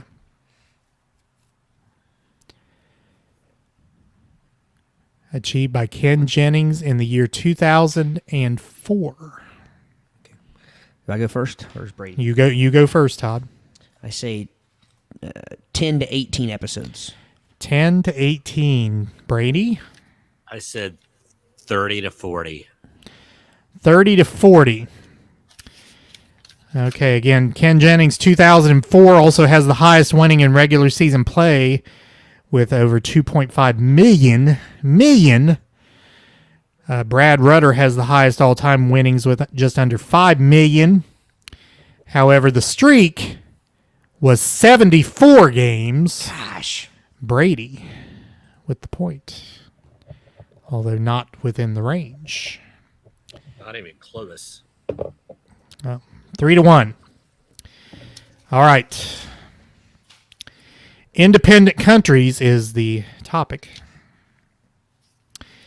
How many countries in the world have the word land as part of their English names? Now, this is according to the United Nations, which excludes the individual UK nations. So there's a little hint for you. How many independent countries have the word land in their English names? So, by the way, just to clarify, if it will make a difference in your answer.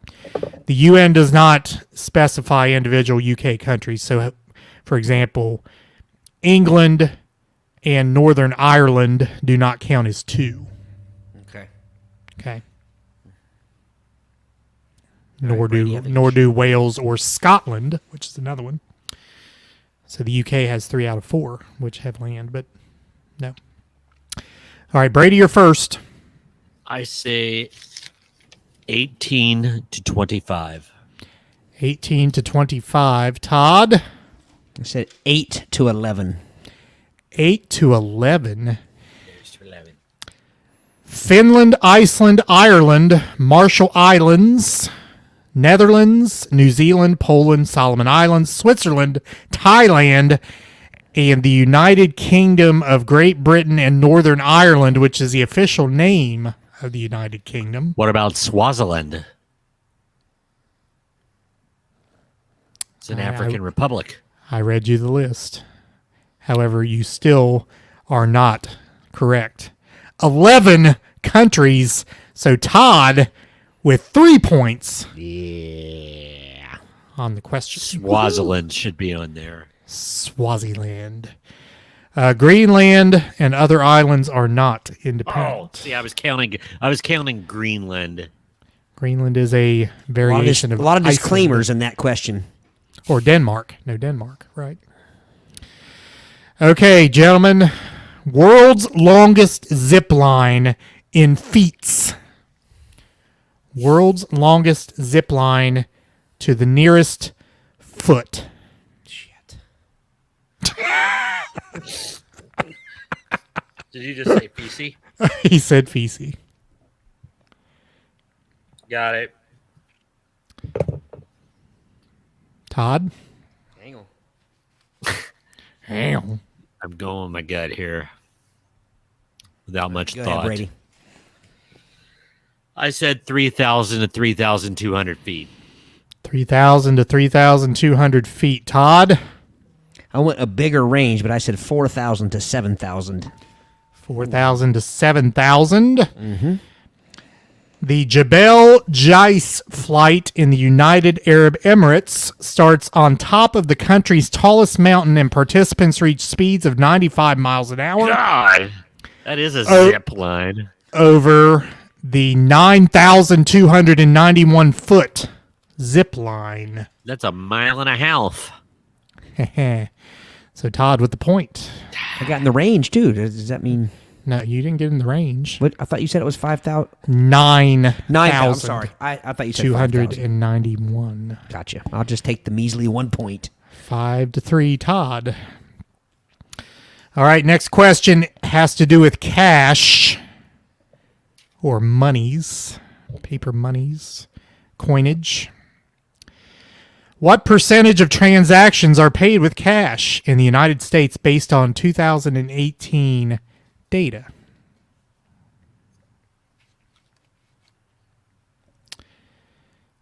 data declining each year.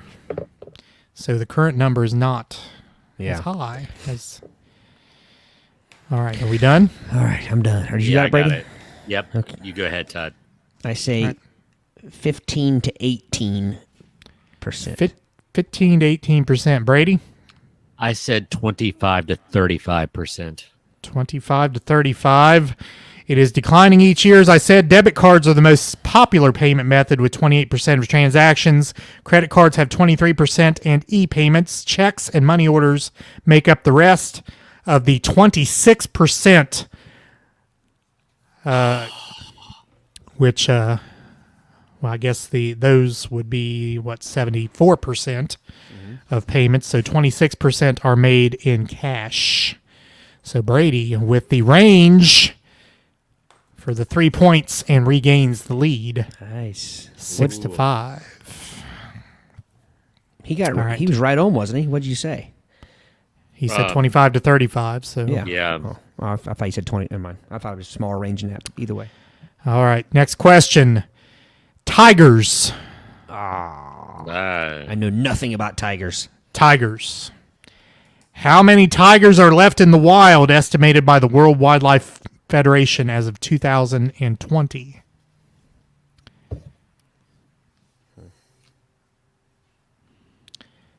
How many tigers are left in the wild as of 2020? All right, I'm ready. Okay. Brady. Brady? I say 2,500 to 5,000.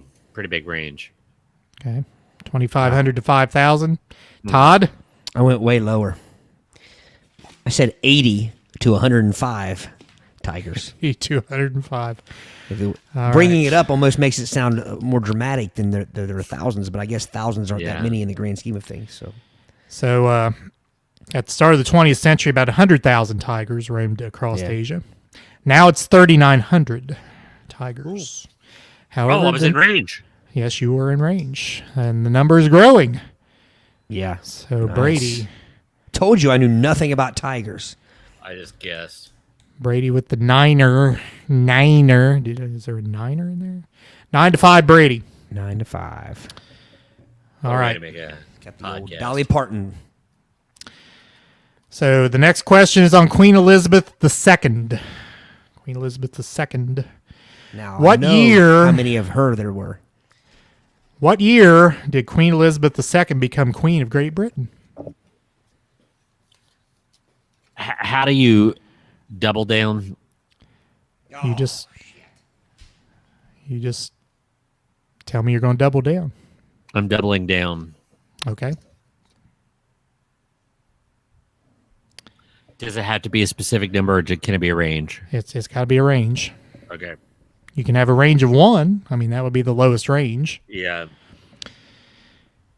Queen Elizabeth became queen at age 25, and she's the longest serving monarch and the longest reigning living monarch in the world.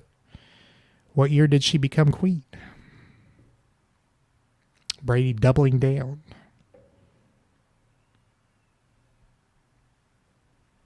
Got it. Todd? All right. I have 1948 to 1960. 1948 to 1960. Brady? I say 1953 to 1959. 1953 to 1959. All right. I got to consult the rules here. The year is 1952. Oh, Then he Todd is in the range. Yeah. yeah. So, So if he doubles down and misses it, does that mean he loses? he loses 2 points. So Goat fudge.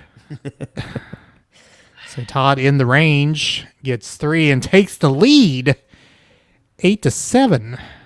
So Todd gained 3 on the point, and Brady lost 2. So now Todd is ahead 8-7. I was pretty confident. I knew, but I'm just 1 year off. All right, gentlemen, I'm going to make an executive decision here. We're going to play to 10. Okay. All right.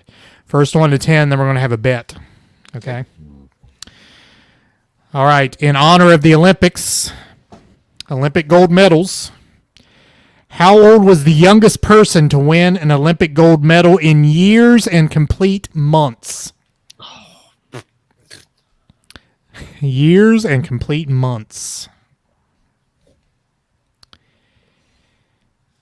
Marjorie Gestring in the 1936 Summer Olympics in Berlin. I feel confident in saying these things, because I'm sure you guys don't have any idea. No. Yeah. You got my answer. I've got my answer. Brady? Brady? 12 years and 2 months to 13 years and 5 months. 12 years and 2 months to 13 years and 5 months. Todd, what do you say? I said 12 years and 9 months to 13 years and 9 months.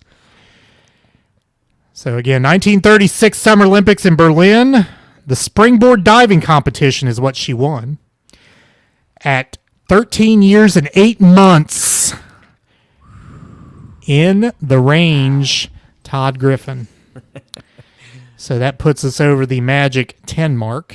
It does. Now we got a bet. Yes. And Brady weren't even in range. Do we write down our bet or do we? Write down your bet. Like, And I will give you the topic here. So when you write down your bet. The remotest place on land. And the question is, what is the furthest you can get away from a road in the lower 48 states to the nearest tenth of a mile? Furthest you can get away from a road in the lower 48 states. Now, this is any road, paved, unpaved, public, private, any road. Furthest you can get away from a road in the lower 48 states within a tenth of a mile. You must bet at least half of your points. So, Todd, you must bet at least 6. Brady, you must bet at least 4. Thought I had 10 points. You have 11. Oh. Got 3 on that. Gotcha. Will you repeat the question one more time? What is the furthest you can get away from a road in the lower 48 states to the nearest tenth of a mile? And this is any road, public, private, paved, unpaved. Down to the tenth of a mile. Tenth of a mile.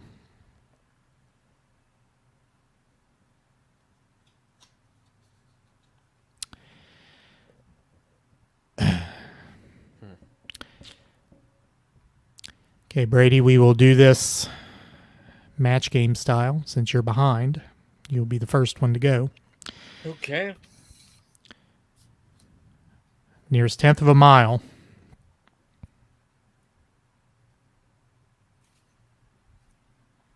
Oh, there it is. Okay, should I tell you how many? Do I need the answer first, or how many points I'm wagering? And we'll do that Jeopardy style. Give me the answer first. My answer is 94.0 miles to 110.8 miles. Okay. And your bet? Sixth. Okay. Todd. All right. I also bet 6 points. Okay. And I said 200.3 miles to 300.7 miles. Okay. This is in Yellowstone National Park.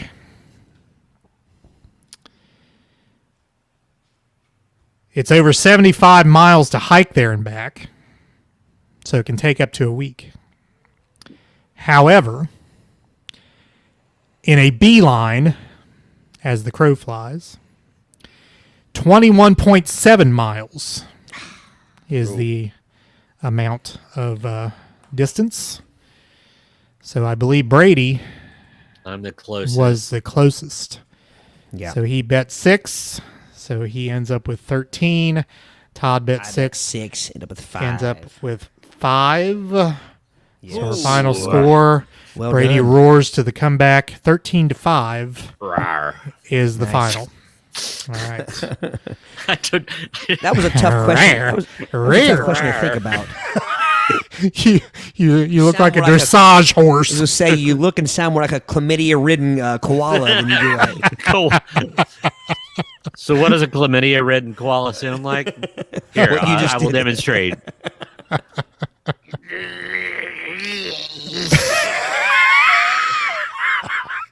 We said we were going to do a topic one. We're just going to get Yeah, Brady yeah. animals and have him make sounds.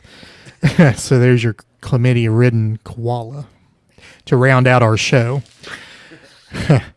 All right. We want to invite you to listen to the audio version of this podcast, which comes out Friday morning at 3 a.m., and you can find it on most any platform where you can find audio podcasts. And on video, we are on YouTube. We are on Twitch. We're on Facebook. Archived in all places. So if you have know of someone who didn't see us here tonight, you can find it on archive on our Facebook page or our YouTube channel. And you can find all those things on our website as well at www.playitbyyourpodcast.com. So please visit. All right, with that, gentlemen, very good episode. Appreciate your input. Appreciate our earbuds as always. Sticking around and giving their comments and adding to what we do. So, All right. Thank you, guys. Thank you guys so much. Peace. all right.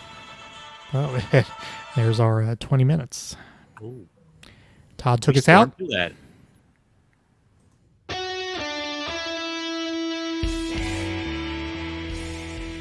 Thanks for listening to the Play It By Ear podcast.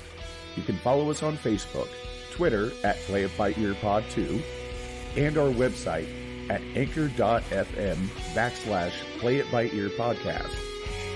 Thanks again, and join us next time as we play it by ear.